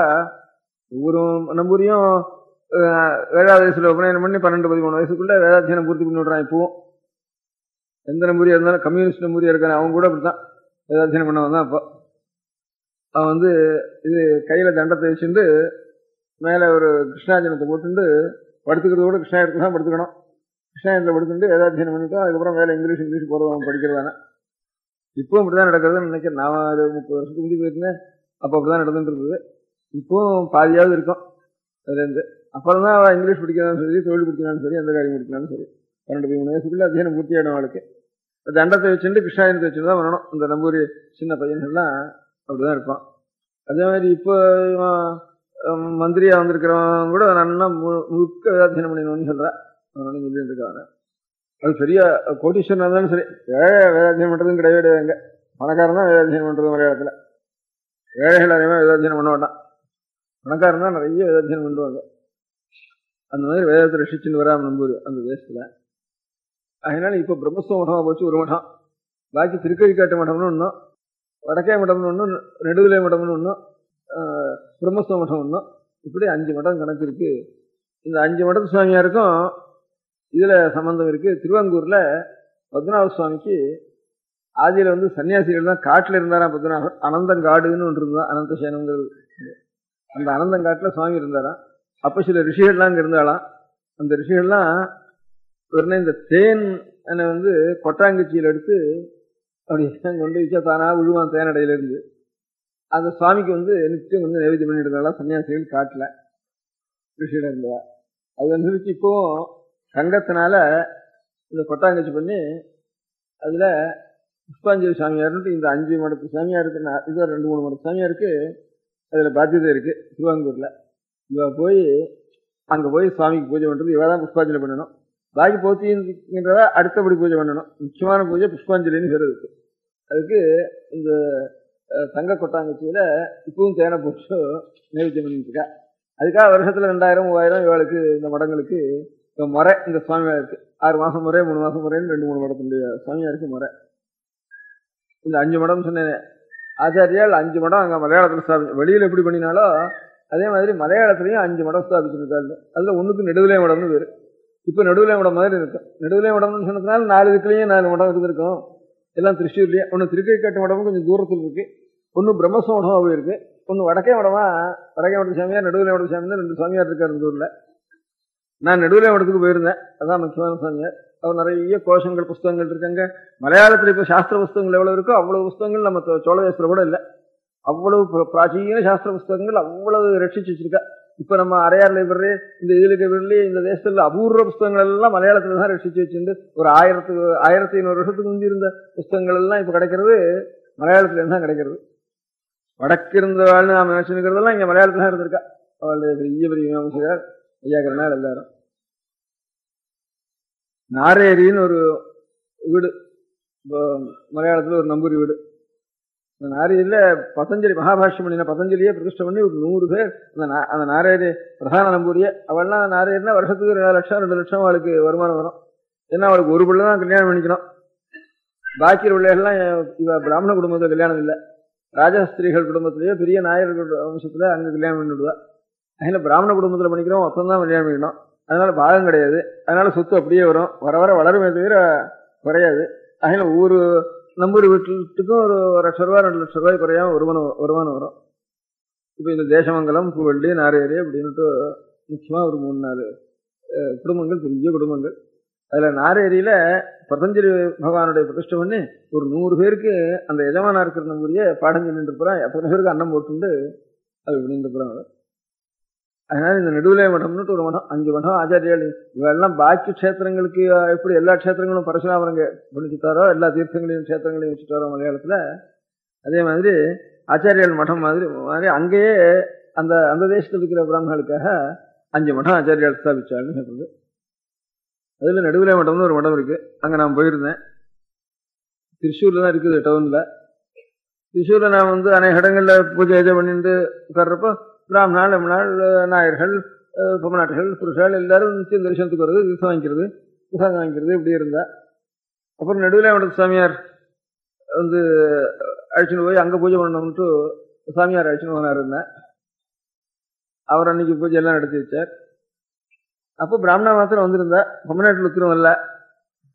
ஏன் இன்னைக்கு பொண்டுவிலே உத்திரம் வரலையே அப்படின்னு. இந்த மடத்தின் 4 வேலிக்குள்ள காம்பவுண்டுக்குள்ள பொம்மநாட்டிலே வரக்கூடாது அப்படின்னா நான் திருஷ்டாந்தத்துக்கு சொன்னேன். இந்த பரதருடைய கோவிலில் பொம்மநாட்டில் வரதில்லைன்னு ஒன்றும், நடுவிலே இடத்துல பார்த்தேன் அந்த காம்பவுண்டுக்குள்ள பொம்மநாட்டில் வரக்கூடாது அப்படின்னு சொன்னாவா. அதே மாதிரி அந்த ருமேனியன் வந்திருந்தானே, ருமேனியாவில் இந்த மாதிரி துறைகள்லாம் இருக்க முடியாத காடுகளுக்குள்ள கவர்மெண்ட்டே ப்ரொவைட் பண்ணியிருக்கேன். கம்யூனிஸ்ட் கவர்மெண்ட் தான் இவ்வளோ அழகலை இருந்தாலும் எங்களுக்கு கிரி சர்ச்சுக்கு இன்னும் நடந்துட்டு இருக்கு. அவளுக்கு ரிலிஜன் இல்லாமனா கூட ருமேனியா கம்யூனிஸ்ட் கவர்மெண்ட் தான் எங்களுக்கு. அதனால எங்களுக்கு இந்த துறவிகளுக்கு, மங்ஸுக்கு, மொனாஸ்டிக் ஆர்டருக்கு மாத்திரம் குகைகள்லையும் இதுலையும் நாங்கள் இருக்கோம். எங்களுக்கு சொந்த சொத்தே இருக்கக்கூடாது, சாப்பாட்டுக்காக சொத்து வச்சுக்கூடாது. ஆனால் அதுக்குள்ள பொம்மநாட்டிலே வரக்கூடாது. பொம்மநாட்டில்னா ஒரு பசுமாடு, ஒரு ஆடு, குதிரை, அதில் ஒரு ஸ்திரீ வர்க்கம் கூட அதுக்குள்ள வரக்கூடாது அப்படின்னுட்டு அப்படி ஒரு நியமம் வச்சிருக்கான்னு சொன்னார். அதை பார்த்து ஆச்சரியமா இருந்துருக்கு. அவளுடைய ஆதியிலையும் எல்லாம் நம்ம முறைகள் தான் அவளுக்கும் இருந்திருக்குன்னுட்டு அதுல இருந்து பார்த்துட்டேன்னா. அதனால ஒவ்வொரு மதத்திலையும் அநேக மதங்கள் இருக்கு, ஒவ்வொரு மதத்திலையும் அநேக பிரிவுகளும் இருக்கு. இப்ப நம்ம மதத்திலையும் அநேக பிரிவுகள் இருக்கு. பிராச்சீனத்தில் இருக்க முடியாத சாஸ்திர பிரிவுகள் அநேகம். இப்ப அனுபவத்தில் இருக்கிற பிரிவுகள், இப்போ ஒரு வைஷ்ணவன் எடுத்துனோம்னா தெங்கல் இருக்கு, வடகல் இருக்கு, மாத்வால் இருக்கு, விஷ்ணு பக்தர்லயே. அதுல இப்போ எல்லா சிவன் கோவிலுக்கு, பெருமாளுக்கும், எல்லா கோவிலுக்கும் போயிட்டு ஸ்மார்த்தாள்னு ஒரு ஜாதி இருக்கு. சிவன் கோவிலுக்கு மாத்திரம் வருது, பெருமாளுக்கு போகக்கூடாதுன்னு ஈர செய்வம் லிங்கம் கட்டிண்டு அப்படி ஈர செய்வாள்னு அப்படி சில பேர் இருக்கா. இப்படி அநேக பிரிவுகள் ஒரு மதத்திலேயே நம்ம தேசத்துல இருந்துருக்கோம். நம்ம மதத்திலையும் இது இந்த கோவிலுக்கு போறது, இந்த கோவிலுக்கு போறது இல்லைங்கிறதுனாலதான் இப்ப மதத்தினுடைய வித்தியாசம் இருக்கு. பழைய நாள் அப்படி இல்லை. சாங்கியால் யோக சாஸ்திரத்தை தெரிஞ்சவா, யோகாபியாசம் பண்றவாள், சாங்கியத்தினால விவேகம் தெரிஞ்சவா அப்படின்ட்டு நையாயிக்கால், மீமாம்சகால் கர்மானுஷ்டானம் பண்ணவாள் அப்படி பிரிவு இருந்தது அந்த காலத்தில் இருக்கிற சாஸ்திர பிரிவு. இப்ப அதெல்லாம் இல்லை. ஒரே அநேகமா கொள்கையெல்லாம் அதிக வித்தியாசம் இல்லாம ஒன்னா இருக்கு. அதனால இந்த கோவிலுக்கு இந்த கோவிலுக்கு போறவா, அந்த கோவிலுக்கு போறவாங்கிற அந்த வித்தியாசத்துல மாத்திரம்தான் மதத்தினுடைய வித்தியாசம் இருக்கு நமக்கு. இப்படி ஒவ்வொன்றையும் அநேக மதங்கள் இருக்கு. அதே மாதிரி துருக்கள்லயும் அவளுடைய மதங்கள்லயும் 2 ஷயாசன் நீன்னுட்டு 2 இருக்குன்னுட்டு, அகமதியான்னுட்டு அப்படி 2-3 பிரிவுகள் அவளையும், கொள்கை பிரிவுகள் அவளும் வச்சுருக்கா. இந்த மாதிரி இந்த மதங்கள் அநேக மதங்கள் இருக்கிறது. அதை தவிர ஒரு மதத்திலேயே அநேக ஜாதி இருக்கிறது. இப்ப கிறிஸ்துவாளா இருந்தா கூட, இப்ப நாட்டு கிறிஸ்துவால் நீக்ரோத்தன் கிறிஸ்துவன் ஆயிடுறான், வெள்ளக்காரன் ஒரே ஒரு கிறிஸ்துவனா இருக்கான். 2 பேரும் ஒரே கிறிஸ்துவ மதத்தில் இருந்தாலும் அவளுக்குள்ள அவளுக்குள்ள சம்பந்தம் பண்ணிக்கிறது இல்லை, அவளுக்குள்ள சம்பந்தம் பண்ணிக்கிறது இல்லை அப்படின்னு. சம்பந்தம் பண்ணிக்கிறது இல்லைங்கிறதுனால ஜாதி ஏரியா போறது, ஜாதிங்கிற சம்பந்தம் இல்லாமல் இருக்கிறதுனால ஜாதி ஏரியா போறது. அதே மாதிரி கிறிஸ்துவாலையும் அந்த மாதிரி ஒரு அவளுக்கும் ஒரே மதமா இருந்தாலும் ஒருத்தருக்கு சம்பந்தம் பண்ணிக்கொள்ளாமல் சிவிலேயே எல்லா ஆர்டிசன் இருக்கான். அவனும் சாமானிய ஜனங்களுக்கும் அவளுக்கும் அதிகமா சம்பந்தம் இல்லாம சிலதுகள் அநேக வித்தியாசங்கள் இருக்கு. ஏதோ அபூர்வமா நேர்ந்துதானா சிலது மாறி நடக்கிறத தவிர ஒரே கிறிஸ்துவ மதத்திலையும் சம்பந்தம் பண்றது இல்லைங்கிறது அப்படி இருக்கு. அதே மாதிரி முகமதி மதத்திலையும் சிலது இருக்கு. இப்ப ஜப்பான் தேசத்துல அநேகம் புத்த மதமா இருந்தாலும் ஒரே மதமா இருந்தாலும் கூட அதுக்குள்ள சம்பந்தம் பண்றது இல்லைன்னு அநேகம் இருக்கு. நம்ம மதத்துலதான் நிறைய இருக்கு. இப்போ ஒரு பிரச்சனை இருந்தாலும் அதுல ஒரு 10 பிரச்சனை இருக்கு. ஒரு வைஷ்ணவனாலும் இப்ப சோழி எல்லாரும் வைஷ்ணவன் இருக்கா, ஸ்ரீரங்கத்தில் பிரகச்சரணத்தில் வைஷ்ணவன் இருக்கா. இப்போ அது தவிர இன்னும் செங்கலவாடகலைன்னு வித்தியாசம் இருந்தால் கூட கல்யாணத்தில் அநேகமாக சில பேர் பண்ணிக்கிறா, கொஞ்சம் கொஞ்சம் பண்ணிக்கிறா. ஆனால் சோழியாலும் பாக்கி இதர வைஷ்ணவாலும் இப்போ ஸ்ரீரங்கத்தில் முடியான பிரகச்சரணத்தில் வைஷ்ணவாலும் பாக்கி வைஷ்ணவாலும் அதிகமாக பண்ணிக்கிறது இல்லை. அந்த மாதிரி காணியாளான்னு சொல்கிறா. வைஷ்ணவ சம்பிரதாயம் ஸ்மார்ட் சம்பிரதாயம் கலந்து வந்து சிலது இருந்துருக்கா. இப்படி சில சம்பந்தம் இல்லாமல் ஒரு மதத்திலேயே சம்பந்தம் ஒத்துருக்கு பண்ணிக்காம அநேக ஜாதிகள் வேற இருக்கு. இப்போ பட்டாணிகள் இருக்கா, இப்போ லப்பைகள் இருக்கா. அநேகமாக ரொம்ப அபூர்வமாக தான் அவளுக்கு சம்பந்தம் இங்கேயாவது நேர்ந்தான் நேர்மையை தவிர பாக்கி ஜாதியிலே வித்தியாசம்ங்கிறது சகஜமாக ஒரு மதத்திலேயே அநேக ஜாதிகள் இருக்கு. இந்த மாதிரி ஜாதி மதம் இது ரெண்டும் ஜாஸ்தியா இருக்கிறதுனால உலகத்துல அநேக கஷ்டங்கள் அநேக கலகங்கள் லோகத்துல நிறைய உண்டாயிருக்கு. மதம் அநேக இப்ப நமக்கு ஜாதிகள் அநேகம் இருக்குங்கிறதுனால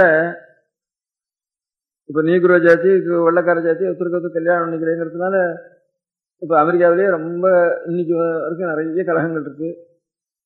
இப்ப நம்ம தேசத்துலயும் அந்த மாதிரி ஒரு ஜாதி என்ன அவன் சக்தி இவன் சக்தி அப்படின்னு சொல்லிட்டு ஜாதி மனஸ்தாபம். இப்பதான் பிராமணர்கள்னு ஒரு ஜாதி தனியா இருக்கு. அதனால பிராமணர்களுக்கு ரொம்ப எவ்வளவு ஒன்னா அக்கிரமமா வேலை பண்ணலாம்ட்டு அப்படி ஒரு பெரிய கட்சிகள் உண்டாயிட்டு இருக்கு. இப்போ ஒவ்வொரு ஊர்லயும் யாரான பறையர்கள் இருக்கா, அடுத்த குடியானவர்கள் இருக்காருன்னா பறையர்களுக்கும் குடியானவர்களும் சண்டைன்னுட்டு ஒரு ஊர்களில் சில இடங்கள்ல ஏற்படுறது. அதனால இந்த ஜாதியினால அநேக கலகங்கள் ஏற்படுறது மதத்தினால். அதனால இந்த ஜாதி வந்து அநேக கலகங்களுக்கு காரணமா இருந்திருக்கு லோகத்துல. அதனால இந்த ஜாதிய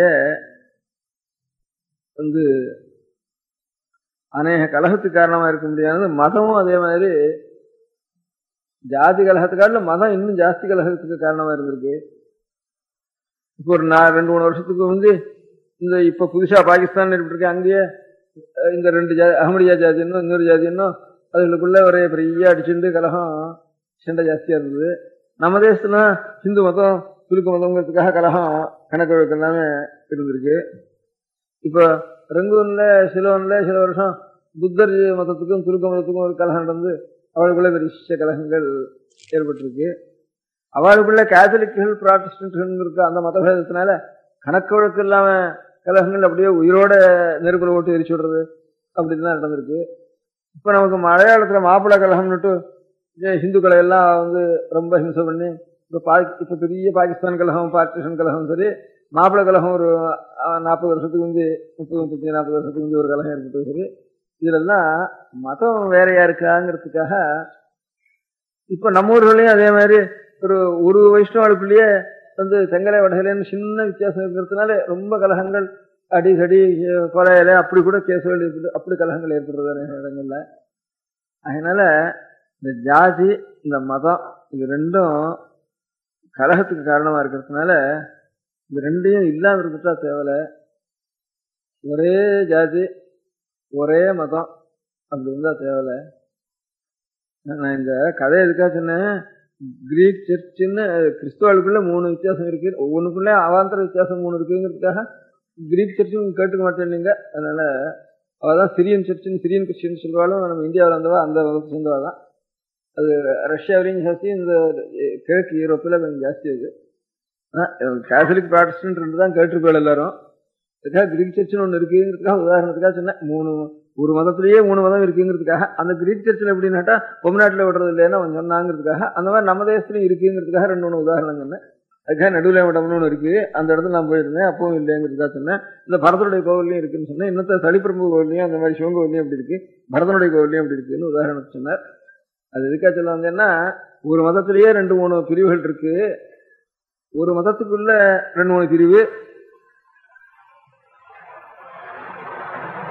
அநேக பிரிவுகள் இருக்குன்னு சொல்றதுக்கு, கிறிஸ்துவ மதத்துல 3 பிரிவு இருக்குன்னு சொல்றதுக்கு புதுசா ஒரு பிரிவு வச்சுன்னா அவன் வந்தான் கதை சொன்னான்னு அந்த கதையை எடுத்தேன். அதுக்காக அவன் சொன்ன மாதிரி பொம்மநாட்டிகளே உள்ள விடாம ஒரு இடம் அப்படி துறவிகளுக்கு தியானத்துக்கு சாதனத்துக்கு அனுகூலமா இருக்குன்னு அவன் சொன்னான். நம்ம தேசத்துலயும் 2 இடம் அப்படி இருக்குன்னுட்டு அதுக்காக சொல்ல வந்தேன். அது சொல்றதுக்கு உத்தேசம் என்னன்னு கேட்டா, இப்ப இந்த மாதிரி மதம்ங்கிறது பெரிய மதம் நிறைய இருந்தாலும் சரி, அதுகளுக்குள்ள சின்ன மதம் இருந்தாலும் சரி, ஒண்ணுக்கு ஒண்ணு சின்ன கலகம் இருந்தாலும் சரி, எல்லாம் இது வரைக்கும் ஒரு 1000-2000 வருஷமா ஒரே கலகத்துக்கு தான் காரணமா இருந்திருக்கு. அங்க இருந்து அலெக்சாண்ட்ரியான்னுட்டு ஈஜிப்ட்ல ஒரு ஊர் இருக்கு. அந்த ஊர்ல அரேபியா தேசத்துல இருந்து துலுக்கால் வரப்போ அங்க ஒரு பெரிய புஸ்தகசாலை இருந்தது. உலகத்துக்குள்ள பெரிய லைப்ரரி ஒன்று இருந்தது. அங்க துலுக்கு மதத்தை பரவாயிண்டு அங்க இருந்து சண்டைக்கு வந்துட்டு எல்லாரையும் கொளுத்துண்டு ஒரு ஐக்கியம் ஒத்துமையோட அங்க இருந்து அடிச்சுட்டு எல்லாரையும் ஒத்துமை பண்ணிட்டு அங்க இருந்து அந்த தேசத்தெல்லாம், அந்த தேசத்துல ஈட்டு இருந்த பழைய மதத்தெல்லாம் ஒழிச்சு பாக்கி கிறிஸ்துவ மதத்திலையும் ஒழிச்சு ஒரே துலுக்கு மதமா பண்றதுக்காக வர சமயத்துல அந்த புஸ்தகசாலையை பார்த்தா, இந்த புஸ்தகத்துல எல்லாம் நிறைய பெரிய புஸ்தகசாலை, அநேக ஞானம் இருக்கு. இந்த புஸ்தகசாலையில ஞானத்துக்கு கொடுக்க முடியாத நூல்கள்லாம் இருக்கு அப்படின்னு சொன்னா, சரி அது குரான்ல இருக்கிற விஷயம் அதுல இருக்கா, குரான்ல இல்லாத விஷயம் அதுல இருக்கான்னு கேட்டான். அங்க இருந்து படையெடுத்துன்னு வரோம். குரான்ல இருக்கிற விஷயம் இருங்க. இதே மாதிரி கர்நாடிக் வாரசு நடக்கிற அந்த காலத்துல கூட துருக்காலும் வெள்ளக்காராலும் சேர்ந்து போறப்போ தஞ்சாவூர் சரஸ்வதி மஹால் லைப்ரரியில தஞ்சாவூர் கூட இப்ப பிடிச்சிட்டு அங்க கொஞ்சம் கலகம் நடந்த காலத்துல முதல்ல சரஸ்வதி மஹாலுக்கு நெருப்பு அப்படின்னு சொன்னா, அப்போ ஒரு பந்துன்னு இருந்தா அவர் ரொம்ப யுக்தியா சமாதானம் பண்ணியவால அதுக்கு நெருப்பு வைக்காம பார்த்துட்டு இருந்தாரு. இப்ப சமீபத்துல சரஸ்வதி மஹால் ஜெர்னல் நடக்குது கவர்மெண்ட்ல, அதுக்கு சரஸ்வதி மஹால் கிராண்ட் கொடுத்து அதுக்காக வச்சு ஒரு மாதாந்திர ஜெர்னல் ஒன்று போடுறா. அதுல அந்த ஒரு மகாராஷ்டிர சமத்துவத்தர் ரொம்ப யுக்தியா அவள்லாம் கேட்டு அவளை அனுசரிச்சு பேசி அதுக்கு நெருப்பு வைக்காம ரட்சிச்சார். சரஸ்வதி மஹால் இவ்வளவு புஸ்தகத்தை ஒரு கதை ஒன்று போட்டு இருந்ததுல. அப்புறம் ஒன்னா எடுத்து காட்டினாரா, இதுல குரான் இருக்கு அப்படின்னாரா, குரானுக்கு ஒரு வியாக்கியானம் இருக்குன்னாரா. அப்புறம் வெள்ளக்காரன் வந்து இது பண்ணாரா, அதுக்கு பைபிள் இருக்குன்னாரா, பைபிளுக்கு 4 வியாக்கியானம் இருக்குன்னாரா, ஹீப்ரு பைபிள் இருக்குன்னாரா, இன்னும் எனக்கு தெரியாது எத்தனையோ பைபிள் இருக்கு இல்லைன்னாரா, நெருப்பி வச்சா அவ்வளவும் போயிடும் அப்படின்னாரா அவர். அதனால பைபிளும் போயிடும் குரானும் போயிடும் அப்படின்னு கொண்டு காட்டி அதுல 5-6 எடுத்துக்கு வந்து காட்டினாரா. இது எனக்கு இன்னும் நான் பண்ணிட்டே இருக்கேன், பார்த்துட்டே இருக்கேன், இன்னும் எனக்கு ஆப்படாத குரானும் பைபிளும் நிறைய இருக்குது அப்படின்னு 5-6 எடுத்துக்கு கொண்டு காட்டினாரு. சரி இப்போ நெருப்பி வைக்கிறது கொஞ்ச நாள் பார்த்து ஒத்தி போட்டுக்கோ போட்டுவிட்டா அதுக்கு வந்து ஒத்து போட்டுவிட்டா அவன் ராஜ்யமும் ஒத்தி போட்டு இல்லை அப்படின்ட்டு ஒரு 10 நாளைக்குள்ள போயிட்டா வருஷம் அப்படின்னு ஒரு கதை ஒன்று போட்டிருந்தாரு. அந்த மாதிரி இந்த அலெக்சாண்ட்ரியா இது மாத்திரம் அப்படியே நெருப்பு வச்சாயிட்டுது. இந்த மாதிரி இவ்வளவு பெரிய கலகங்களுக்கெல்லாம் காரணமா இருக்க முடியாது ஜாதியும் மதமும் உலகத்துல என்னத்துக்கு அவசியம் இல்லாத சமாச்சாரம் வச்ச. மனுஷன் ஏதோ ஜீவிக்கணும், யோக்கியனா இருக்கணும், அவ்வளவுதானே.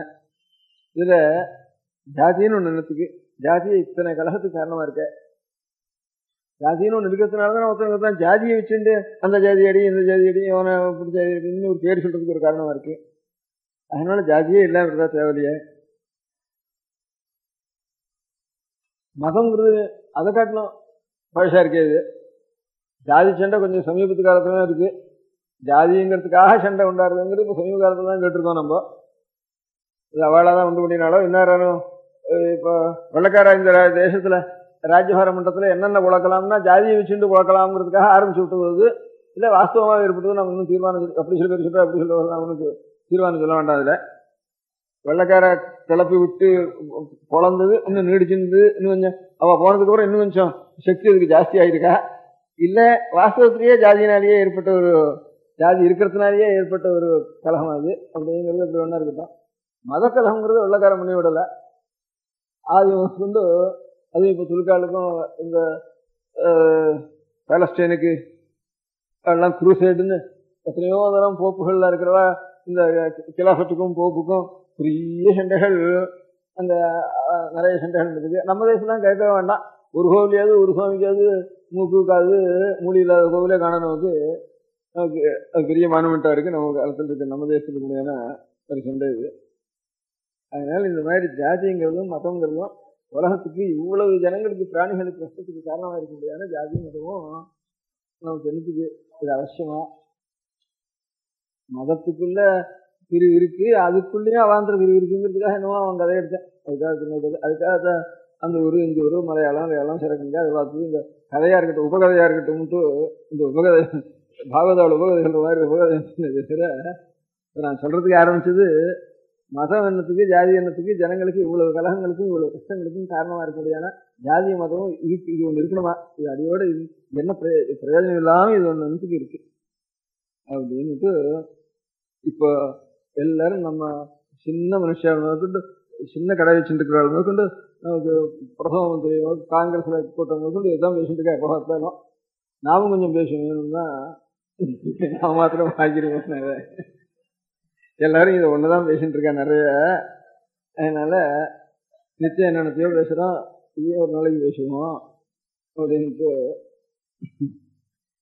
இது அப்படின்னு தோணிச்சு. அதுக்காக இன்னும் அவங்க உபகதையா எடுத்து அது சரகங்க அவர் ராமர் இது போட்டார், நேராக பார்த்தேன் அது இருக்கு, இவன் தான் அவன் ஊர்ல இப்படி பொங்கநாட்டு இருக்கு, இதெல்லாம் கதையோடு அவனுக்கு தெரியாத விஷயம் எனக்கு சமாச்சாரம் தெரியறது இல்லையோ, அதுக்காக தெரியறதுக்காக இதை சொல்லிட்டேன். எனக்கு அதுக்கப்புறம் சில சந்தேகம் அதுலேயே தோணுச்சு. இப்போ நம்ம தேசத்தில் இருக்கிற ஜாதியினாலையும் மதத்தினாலையும் ஏற்பட்ட ஒரு கலகங்களை காட்டிலும் இன்னும் 2 கலகம் அதுக்காலும் பெருசா இருக்குன்னு தோணிக்கிறது. இந்த பாஷை அதுக்காலும் பலமா இருக்கு. இப்போ இந்த ஜாதி கலகத்துக்காக இப்ப நேரு முதல்ல வந்து கோச்சிட்டாங்கிறப்ப கூட அவ்வளவு கலகம் ஏற்படல, சாமானியமா போயிட்டு. இந்த பாஷை கலகத்தை பத்தி கோச்சிட்டார் நேருங்கிறதுக்காக தான் ரொம்ப பலமா போயிட்டு. அடுத்த வரிசையில பலம் ரொம்ப ஜாஸ்தியா போயிட்டு. அந்த பாஷைய விஷயத்துல கொஞ்சம் அபிப்பிராய பேதம் சொன்னவாளை பத்தி கொஞ்சம் கடுமையா சொன்ன விஷயத்துக்கு தான் ரொம்ப ஜாஸ்தியா போச்சு. அதனால இந்த ஜாதி மதத்தை காட்டிலும் பாஷை இன்னும் கடுமையா இருக்கு. நம்ம ஊர்ல தான் இப்ப பார்த்தோம், இதை நம்ம ஊர்ல சொல்போம் இதோ சத்தத்தோட இருக்கும். அங்க பம்பாய் எல்லாம் காரியத்தோட இன்னும் கையும் வாங்கியிருந்தாங்க. நம்ம ஊர்கள்ல சத்தம் இருக்கும், கை அவ்வளவு இருக்காது, கொஞ்சம் சாத்திகமான ஊர் தான் பேரு. அங்க காரியத்துல ரொம்ப பலமா இருந்தது அங்கெல்லாம் வடக்க. அதனால இந்த பாஷை இன்னும் மோசமா இருக்கு. இப்போ அதுதான் இன்னும் பயமா இருக்கு பாஷையை வச்சு. நம்ம ஊர்ல மாத்திரம் இல்லை, பாகிஸ்தான்லயே ஒருத்தருக்கு அடிதடி ஆயிட்டு பாஷையில. அவளுக்கு பங்காளி உருதுன்னுட்டு அவளுக்கும் அவ துளுக்காளுக்குள்ள ஒத்துமைன்னு பேரு, நம்ம தான் ஒத்துமை இல்லை, அவ ஒத்துமை ஜாதின்னு பேரு. அந்த ஜாதியிலேயே பெங்காலிகளுக்கும் உருதுக்கும் சண்டை வந்து அந்த பாஷை. இங்க தெற்க போனா தமிழுக்கும் சிங்களத்துக்கும் நம்ம தேசத்துல மாத்திரம் இல்லை. அதனால இந்த ஜாதி மதத்தை காட்டிலும் கடுமையா இருக்கிறது இப்போ பாஷை தான் இன்னும் இதுவா இருக்கு. அதனால ஒருத்தரும் பாஷையே பேசப்படாது, பாஷையை ஒழிச்சிடணும், எல்லாம் ஊமையா இருந்துட்டாங்கன்னா இந்த கஷ்டம் இல்லை. இந்த பாஷையை காட்டிலும் இன்னும் நமக்கு கடுமையா இருக்கிறது இப்போ புதுசா ஒண்ணும் ஐடியாலஜின்னு ஒண்ணும். இங்கிலீஷ் பாஷையோட தான் அது புரியும், பாக்கி பேருக்கு புரியாது. அதுதான் இப்போ உலகத்துக்குள்ள பெரிய சண்டைக்கு காரணம். உலகமே தீப்பத்தி எரியறது இந்த ஐடியாலஜின்னு ஒண்ணும். அது என்ன கேட்டா, ஜனங்களை பழைய நாள்ல சண்டை, தேசத்துக்கு தேசம் சண்டைன்னா அந்தூர் ராஜாவுக்கும் இந்தூர் ராஜாவுக்கும் சண்டை எப்படிமா, சோழனுக்கும் சண்டை, பாண்டியனுக்கும் சண்டை, இல்லைனா மலையாளத்துக்காரனுக்கு சண்டை, கொங்குக்காரனுக்கும் சண்டை அப்படின்னு கொங்கம்படையன்னு இன்னும் மலையாளத்தில் ஒரு உற்சவம் நடக்கிற. கொங்கம் வந்து படையெடுத்தானா, கொங்கங்கிறது பாலக்காட்டுக்கு கிழக்கே இருக்கிறது, இந்த கோயம்புத்தூர் ஜில்லாவில் இருக்கணும் கொங்கன்னு வேறு. அவன்னா மலையாளத்தில் வந்து படை வந்து எடுத்தானா கொங்கம் படையன்னு விட்டு அது ஒரு பெரிய உற்சவமா நடத்துறா. இப்போ மலையாளத்துல எல்லாம் ஒரு ஊர்லயும் கொங்கம் படையன்னு ஒரு உற்சவம். அவன் வர மாதிரியும் இவன் கத்தி எடுத்துன்னு போறது, ஈட்டு எடுத்துன்னு போறது, ஒருத்தர் குத்திக்கிறது, குத்திக்கிற மாதிரி நாடகம் போடுறது, இதெல்லாம் இந்த மாதிரி அந்த ராஜா இந்த ராஜா அவன் பாண்டியன் அவனை வந்து கழுத மேல ஏற்றி ஊரெல்லாம் சுத்திண்டு அவனை கொண்டு அந்த ராஜாவை கொண்டு அவன் அரவணைய அப்படியே இதுவா பண்ணி பூமியோட பூமியா இடிச்சு போட்டு அதுல எல்லாம் வந்து கொட்டை பரப்பிடுவேன்னு இப்போ சொல்ல வழக்கம். கொட்டை பரப்புன்னா அரவணை இடிச்சுட்டு அந்த அரவணை அவன் சிம்மாசனம் இருக்கிற இடத்துல இந்த ஆமண கொட்டை செடின்ற அந்த கொட்டை செடியை கொண்டு வந்து அதுல இது விடுறான். அவன் அப்புறம் கழுத மேல ஏறி சுத்த வைக்கிறது. இப்படிதான் ஒரு தேசத்து ராஜா இன்னொரு தேசத்து ராஜா, அது சீமையிலும் சரி நம்ம ஊர்லயும் சரி துருக்கு தேசத்துலையும் சரி எல்லா ஊர்லயும் ஒரு தேசத்து ராஜா, ஒரு ஜில்லா ராஜா, இன்னொரு ஜில்லா. இப்ப ராஜா ஜில்லாதான் ராஜ்யமா இருக்கும். அந்த நாள்ல ரொம்ப அபூர்வம், கொஞ்சம் பெரிய ராஜ்யமா இருந்தது. அதனால இந்த ஜில்லா ராஜா அந்த ஜில்லா ராஜாவை இந்த மாதிரி சண்டைக்கு போறது, யுத்தம் பண்றது அப்படிங்கிற சண்டையா இருந்தது. நான் நீ எங்க ராஜவம்சம் பெருசு, உங்க ராஜவம்சம் பெருசு, நான் கீர்த்திவான் நீ கீர்த்திவான்னு அதோட போயிருந்தது. இப்ப அதெல்லாம் காட்டிலும் இப்போ ஜனங்களை எப்படி பரிபாலனம் பண்றது, கவர்மெண்ட்ங்கிறது எப்படி இருக்கிறது, கவர்மெண்ட் பரிபாலனம்ங்கிறது இந்த மாதிரிதான் ராஜ்யபாரம் இருக்கணும் அப்படின்னு ஒரு கட்சி, இல்ல இந்த மாதிரிதான் ராஜ்யபாரம் இருக்கணும் அப்படின்னு 2 கட்சியில் வந்து நின்றுருக்கு. இப்போ ஜாதி இரண்டடியோ வேறு இல்லைன்னு சொல்ற மாதிரி இப்ப கவர்மெண்ட் உலகத்துக்குள்ள கவர்மெண்ட் சிஸ்டம் ரெண்டுல துவைத்தம் ரெண்டுல நிக்கிறது. அமெரிக்காவினுடைய ராஜ்யபாரம் வர சரியா, ரஷ்யா ராஜ்யபாரம் வர சரியா, பாக்கியெல்லாம் ஊராவே தெரியாதுப்பா. பாக்கியெல்லாம் ஊரா நாடா ஒன்றும் தெரியாது. அவன் ராஜ்யபாரம் பண்ணிட்டு இருக்கிற முறைய அனுசரிக்கிறதா? அதாவது கவர்மெண்டினுடைய சிஸ்டம் இருக்க கம்யூனிஸ்ட் கவர்மெண்ட் தேவையா? இல்ல அவனவனுக்கு சொத்து, ஒரு வீடு, ஒரு வாசல் வேணும், குழந்தை, குட்டி, பொண்டாட்டி, புள்ள, இது அப்படி வச்சுட்டு அவனவன் இருந்து ஏதோ அவனோட உழைப்பினால அவன் கொஞ்சம் மேல்மைக்கு வர வேண்டியது தேவையா?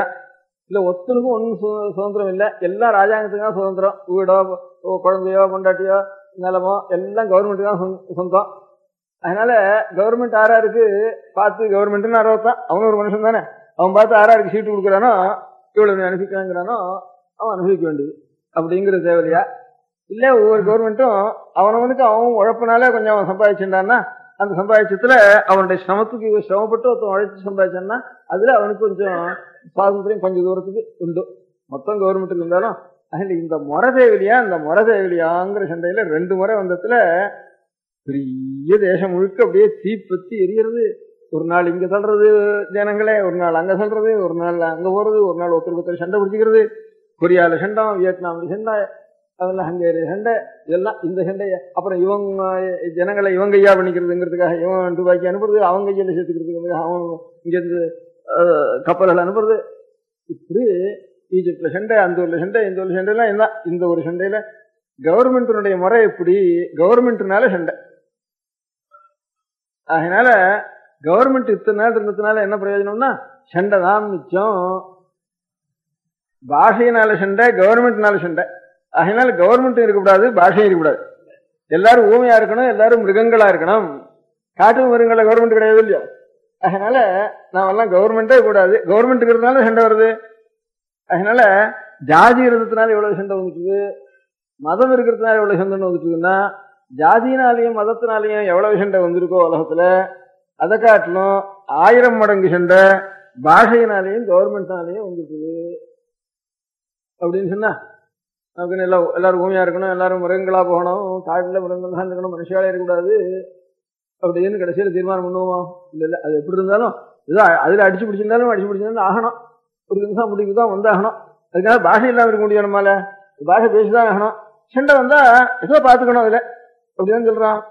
அப்ப எதனால பாஷைங்கிறது ஒண்ணு அவசியம், கவர்மெண்ட்டுங்கிறது ஒண்ணு அவசியம். கவர்மெண்ட்னால சண்டை வந்தாலும், சண்டைங்கிறது ஒரு கெடுதலா இருந்தாலும், கவர்மெண்ட்டுங்கிறதுனால சில நல்லது இருக்கு, பாஷைங்கிறதுனாலும் சில நல்லது இருக்கு. நல்ல அபிப்பிராயங்கள்லாம் ஒருத்தருக்கு ஒருத்தர் தெரிவிக்கிறதுக்கு சௌகரியம் இருக்கு. இப்ப நான் ஒரு உபன்யாசம் பண்றோம், ஒரு பாஷை இல்லாம அபிப்பிராயங்கள் எப்படி சொல்ல முடியும்? சொல்ல முடியாது. ஒரு பெரிய ஒரு தத்துவங்களை சொல்றா, ஒரு பெரிய ஞான கிரந்தங்கள் இருக்கு, ஒரு பெரிய சாந்த கிரந்தங்கள் இருக்கு, இதெல்லாம் ஒரு பிரயோஜனம் இருக்கு இல்லையா? அந்த பிரயோஜனத்தினால பாஷை அவசியம்தான். அந்த பாஷை என்ன 4-5 பாஷை இருக்கு, 5-6, ஒரு பாஷை எல்லா உலகத்தையும் இருக்க முடியல. ஒரு பாஷை எல்லா உலகத்திலும் இருக்கணும்னா அதுவும் சண்டை போட்டு தான் பண்ணி வேணும். எல்லா ராஜ்யத்தையும் பிடிச்சி ஒருத்தன் ஆள்றணும், ஒருத்தன் எல்லாரையும் கொலை பண்ணி பண்ற மாதிரி ஒரு பாஷக்காரன் தடினா இருந்து எல்லாத்தையும் பண்ணினான்னா எல்லாரையும் காட்டிலும் ஒலி எடுத்துட்டு எல்லா பாஷையும் ஒழிச்சாகணும். அதுக்குள்ள எத்தனையோ உலகத்துல முக்கால்வாசி தீர்ந்து போயிடும் அவனுக்கு சக்தி இருந்தாலும். அந்த மாதிரி நம பார்வதி பதயே. பெரியவா சரணம். அடுத்த நிகழ்ச்சி நித்திய குரு பாதுகா பூஜை. சுக்லாம் பரதரம் விஷ்ணும் சசிவர்ணம் சதுர்புஜம் பிரசன்னவதனம் தியாயேத் சர்வவிக்னோபசாந்தயே. மமோபாத்த சமஸ்த துரிதக்ஷயத்வார ஸ்ரீ பரமேஸ்வர பிரீத்யர்த்தம் குரு பிரசாத சித்தியர்த்தம் குரு பிரீத்யர்த்தம் குரு பாத பூஜாம் அத்ய கரிஷ்யே. குரு பிரம்மா குருர் விஷ்ணுர் குருர் தேவோ மகேஸ்வரः குரு சாட்சாத் பரபிரம்ம தஸ்மை ஸ்ரீ குரவே நமः. அபார கருணா சிந்தும் ஞானதம் சாந்தரூபிணம் ஸ்ரீ சந்திரசேகர குரும் பிரணமாமி முதான்வஹம். சதாசிவசமாரம்பாம் சங்கராச்சார்ய மத்யமாம் அஸ்மதாச்சார்ய பர்யந்தாம் வந்தே குரு பரம்பராம். எல்லோரும் குருவை பெரிவாளை தியானம் பண்ணிண்டு அர்ச்சனை பண்ணுவோம். அஷ்டோத்திரம். பெரியவா அஷ்டோத்திரம் பல அஷ்டோத்திரங்கள் இருக்கு. அதுல எளிமையா சுலபமா எது இருக்கோ அதை நான் இப்ப சொல்றேன். எல்லோரும் இதை கேட்டுண்டே திருப்பி சொல்ல முடிஞ்சுபா சொல்லி சொல்லி பெரியவாளுக்கு பாதத்துல ஒவ்வொரு புஷ்பத்தை அர்ச்சனை பண்ணலாம். ஓம் ஸ்ரீ காஞ்சி காமகோட்டி பீடாதீஸ்வராய நமஹ. ஸ்ரீமத் சந்திரசேகரேந்திர சரஸ்வதி குருப்யோ நமஹ. சந்நியாசாஸ்ரமசிகராய நமஹ. காஷாய தண்டதாரிணே நமஹ. சர்வபீடாபஹாரிணே நமஹ. சுவாமிநாத குரவே நமஹ. கருணாசாகராய நமஹ. ஜகதாகர்ஷண சக்திமதே நமஹ. சர்வச்சராச்சர ஹிருதயஸ்தாய நமஹ. ஓம் பக்த பரிபாலக ஸ்ரேஷ்டாய நமஹ. தர்ம பரிபாலகாய நமஹ. ஸ்ரீ ஜெயேந்திர சரஸ்வத்யாச்சார்யாய நமஹ. ஸ்ரீ விஜயேந்திர சரஸ்வதி பூஜிதாய நமஹ. சிவசக்தி ஸ்வரூபாய நமஹ. பக்தாபீஷ்ட பிரதாயகாய நமஹ. பிரம்மண்ய போஷகாய நமஹ. பிரம்ம விஷ்ணு சிவைக்க ஸ்வரூபாய நமஹ. காஞ்சி க்ஷேத்ரவாசாய நமஹ. கைலாச சிகரவாசாய நமஹ. ஸ்வதர்ம பரிபோஷகாய நமஹ. சாதுர்வர்ண சம்ரக்ஷகாய நமஹ. லோகரக்ஷண சங்கல்பாய நமஹ. ஓம் பிரம்மனிஷ்டாபராய நமஹ. சர்வ பாபஹராய நமஹ. தர்மரக்ஷக சந்துஷ்டாய நமஹ. பக்தார்ப்பிததன ஸ்வீகர்த்ரே நமஹ. சர்வோபனிஷத் சாரஜ்ஞாய நமஹ. சர்வசாஸ்திரகம்யாய நமஹ. சர்வலோக பிதாமகாய நமஹ. பக்தாபீஷ்ட பிரதாயகாய நமஹ. பிரம்மண்ய போஷகாய நமஹ. நானாவித புஷ்பார்ச்சிதபதாய நமஹ. ருத்ராக்ஷ கிரீடதாரிணே நமஹ. பஸ்மோத்தூளித விக்கிரகாய நமஹ. சர்வஜ்ஞாய நமஹ. சர்வச்சராச்சர வியாபகாய நமஹ. அநேக சிஷ்ய பரிபாலகாய நமஹ. மனச்சாஞ்சல்ய நிவர்த்தகாய நமஹ. அபயஹஸ்தாய நமஹ. பயாபகாய நமஹ. யஜ்ஞபுருஷாய நமஹ. யஜ்ஞானுஷ்டான ருச்சிப்ரதாய நமஹ. யஜ்ஞசம்பன்னாய நமஹ. யஜ்ஞசகாயகாய நமஹ. யஜ்ஞபலதாய நமஹ. யஜ்ஞப்ரியாய நமஹ. உபமானரஹிதாய நமஹ. ஸ்படிக துளசி ருத்ராக்ஷ ஹாரதாரிணே நமஹ. சாதுர்வர்ண சமதிருஷ்டயே நமஹ. ऋग्यजिस्साम अथर्वणादि चतुर्वेद संरक्षकाय नमः. दक्षिणामूर्ति स्वरूपाय नमः. जाग्रत स्वप्न सुषुप्ति अवस्थातीताय नमः. कोटि सूर्यतुल्य तेजोमय शरीराय नमः. साधु संग संरक्षकाय नमः. अश्वगज गोपूजा निर्वर्तकाय नमः. गुरुपादुक पूजा तुरंतराय नमः.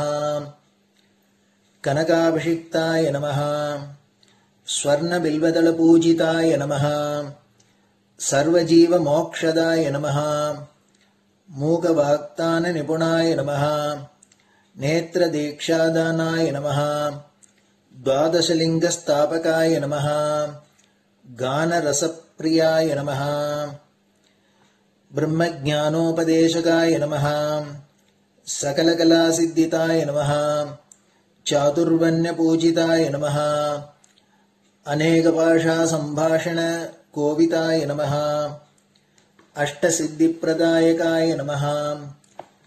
ओम श्री शारदामठ सुस्थिताय नमः. नित्यान्नदान सुप्रीताय नमः. प्रार्थना मात्र सुलभाय नमः. पादयात्रा प्रियाय नमः. नानाविध मतपंडिताय नमः. श्रुतिस्मृतिपुराणज्ञाय नमः. देवयक्ष किन्नर किंपुरुष पूज्याय नमः. श्रवणानन्दकरकीर्तये नमः.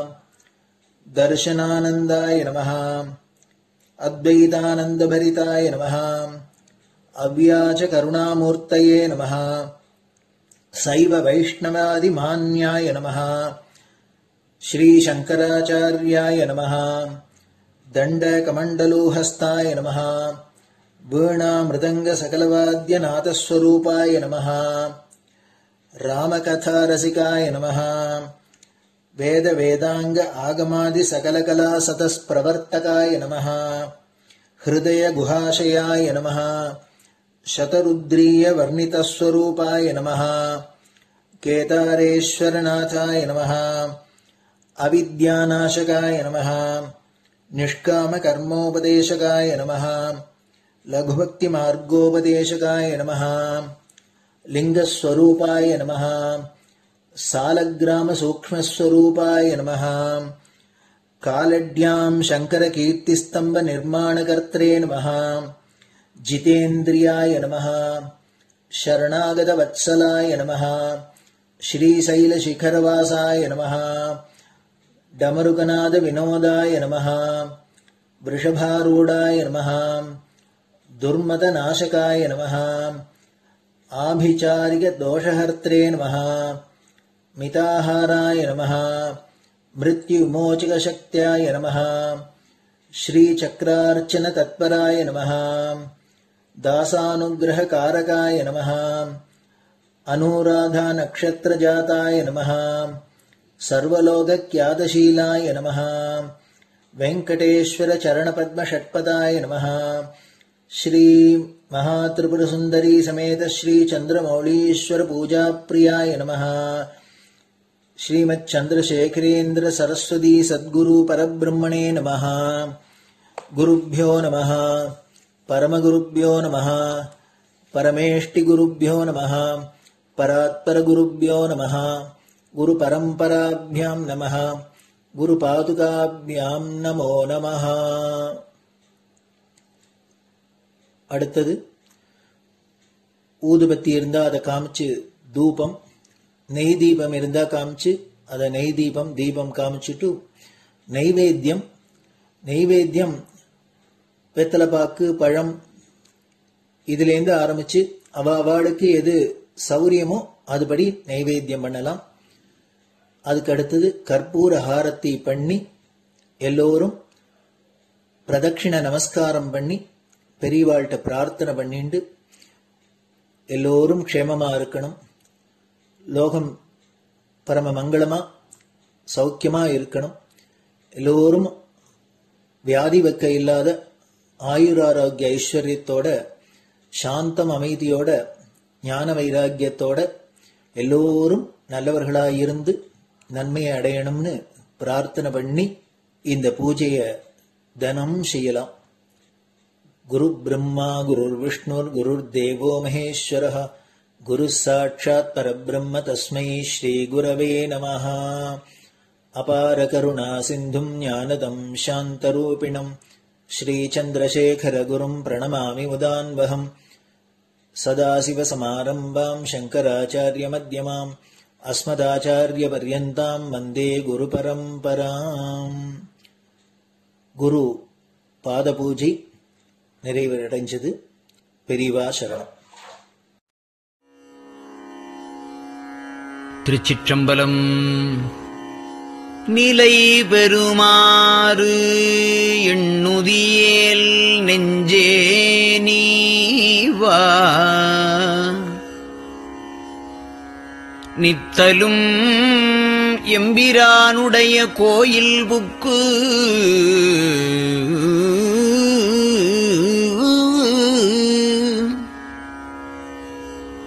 புலர்வதன் முன்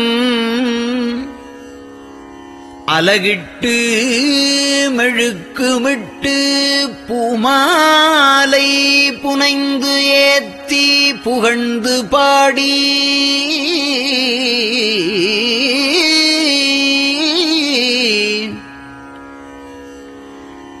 தலையாரக் கும்பிட்டு கூத்தும் ஆடி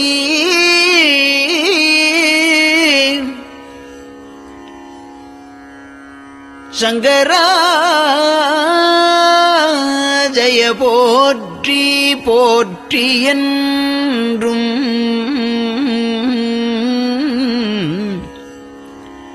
அலைபுனல் சேர் செஞ்சடையம் ஆதி என்றும் ஆரூரா என்றென்றே அலரானில்லே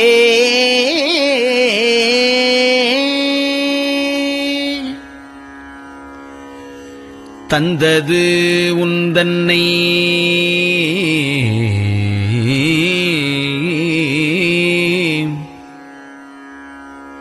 கொண்டது எந்தன்னை சங்கரா ஆர்கோலோ சதுரர் அந்தம் ஒன்றில்லா ஆனந்தம் பெற்றேன் யாது நீ பெற்றது ஒன்று என்பால் சிந்தையே கோயில் கொண்டயம் பெருமான் திருப்பெரும் துறையுரை சிவனே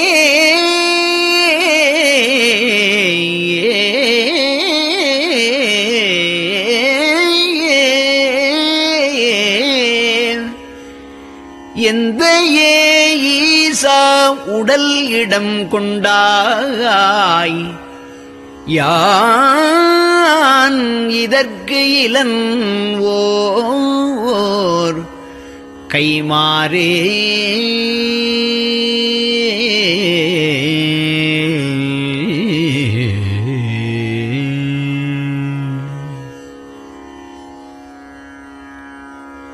அன்னநடையார் அமுதமொழியார் அவர்கள் பயில் தில்லை தென்னன் தமிழும் இசையும் கலந்த சிற்றம்பலம் தன்னுள்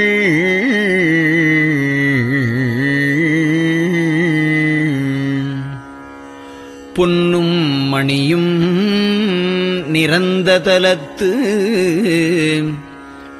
புலித்தோல் பியர்க்கிட்டு மின்னின் இடையாள் உமையாள்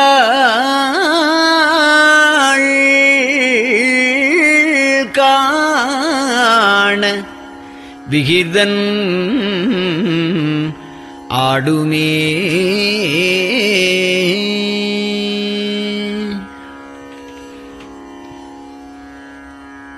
நெட்டையிலா உடல் நீத்து என்னை ஆண்ட நிகரிலா வண்ணங்களும்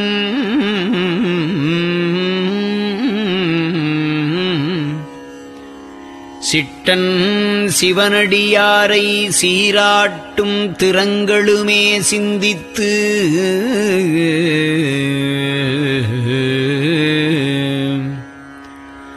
அட்டமூர்த்திக்கு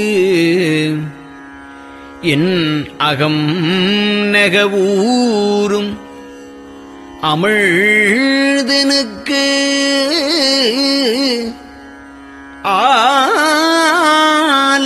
ஆலநீழற்பட்டனுக்கு என்னை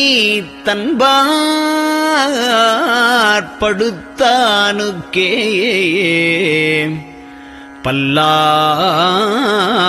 பல்லாண்டு குருதுமே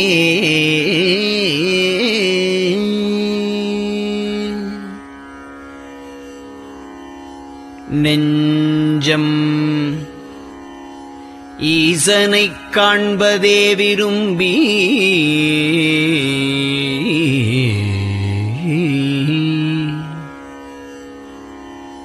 நிரந்தரம் திருவாக்கினில் நிகழ்வது அஞ்செழுத்துமே ஆக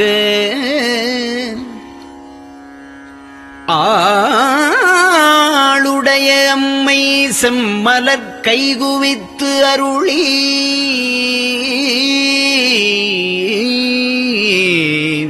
தஞ்சமாகி அரும் தவம் புரிய தரிப்பரே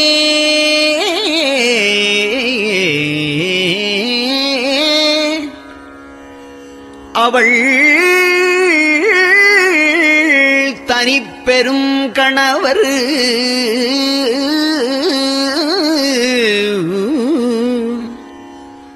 வஞ்சம் நீக்கிய மாவின் மூலத்து வந்து தோன்றினார் மலைமகள் காண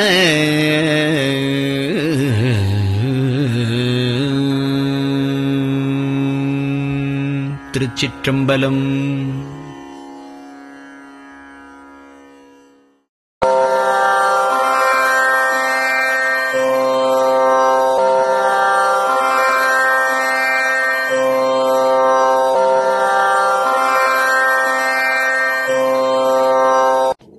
பெரியவா சரணம்.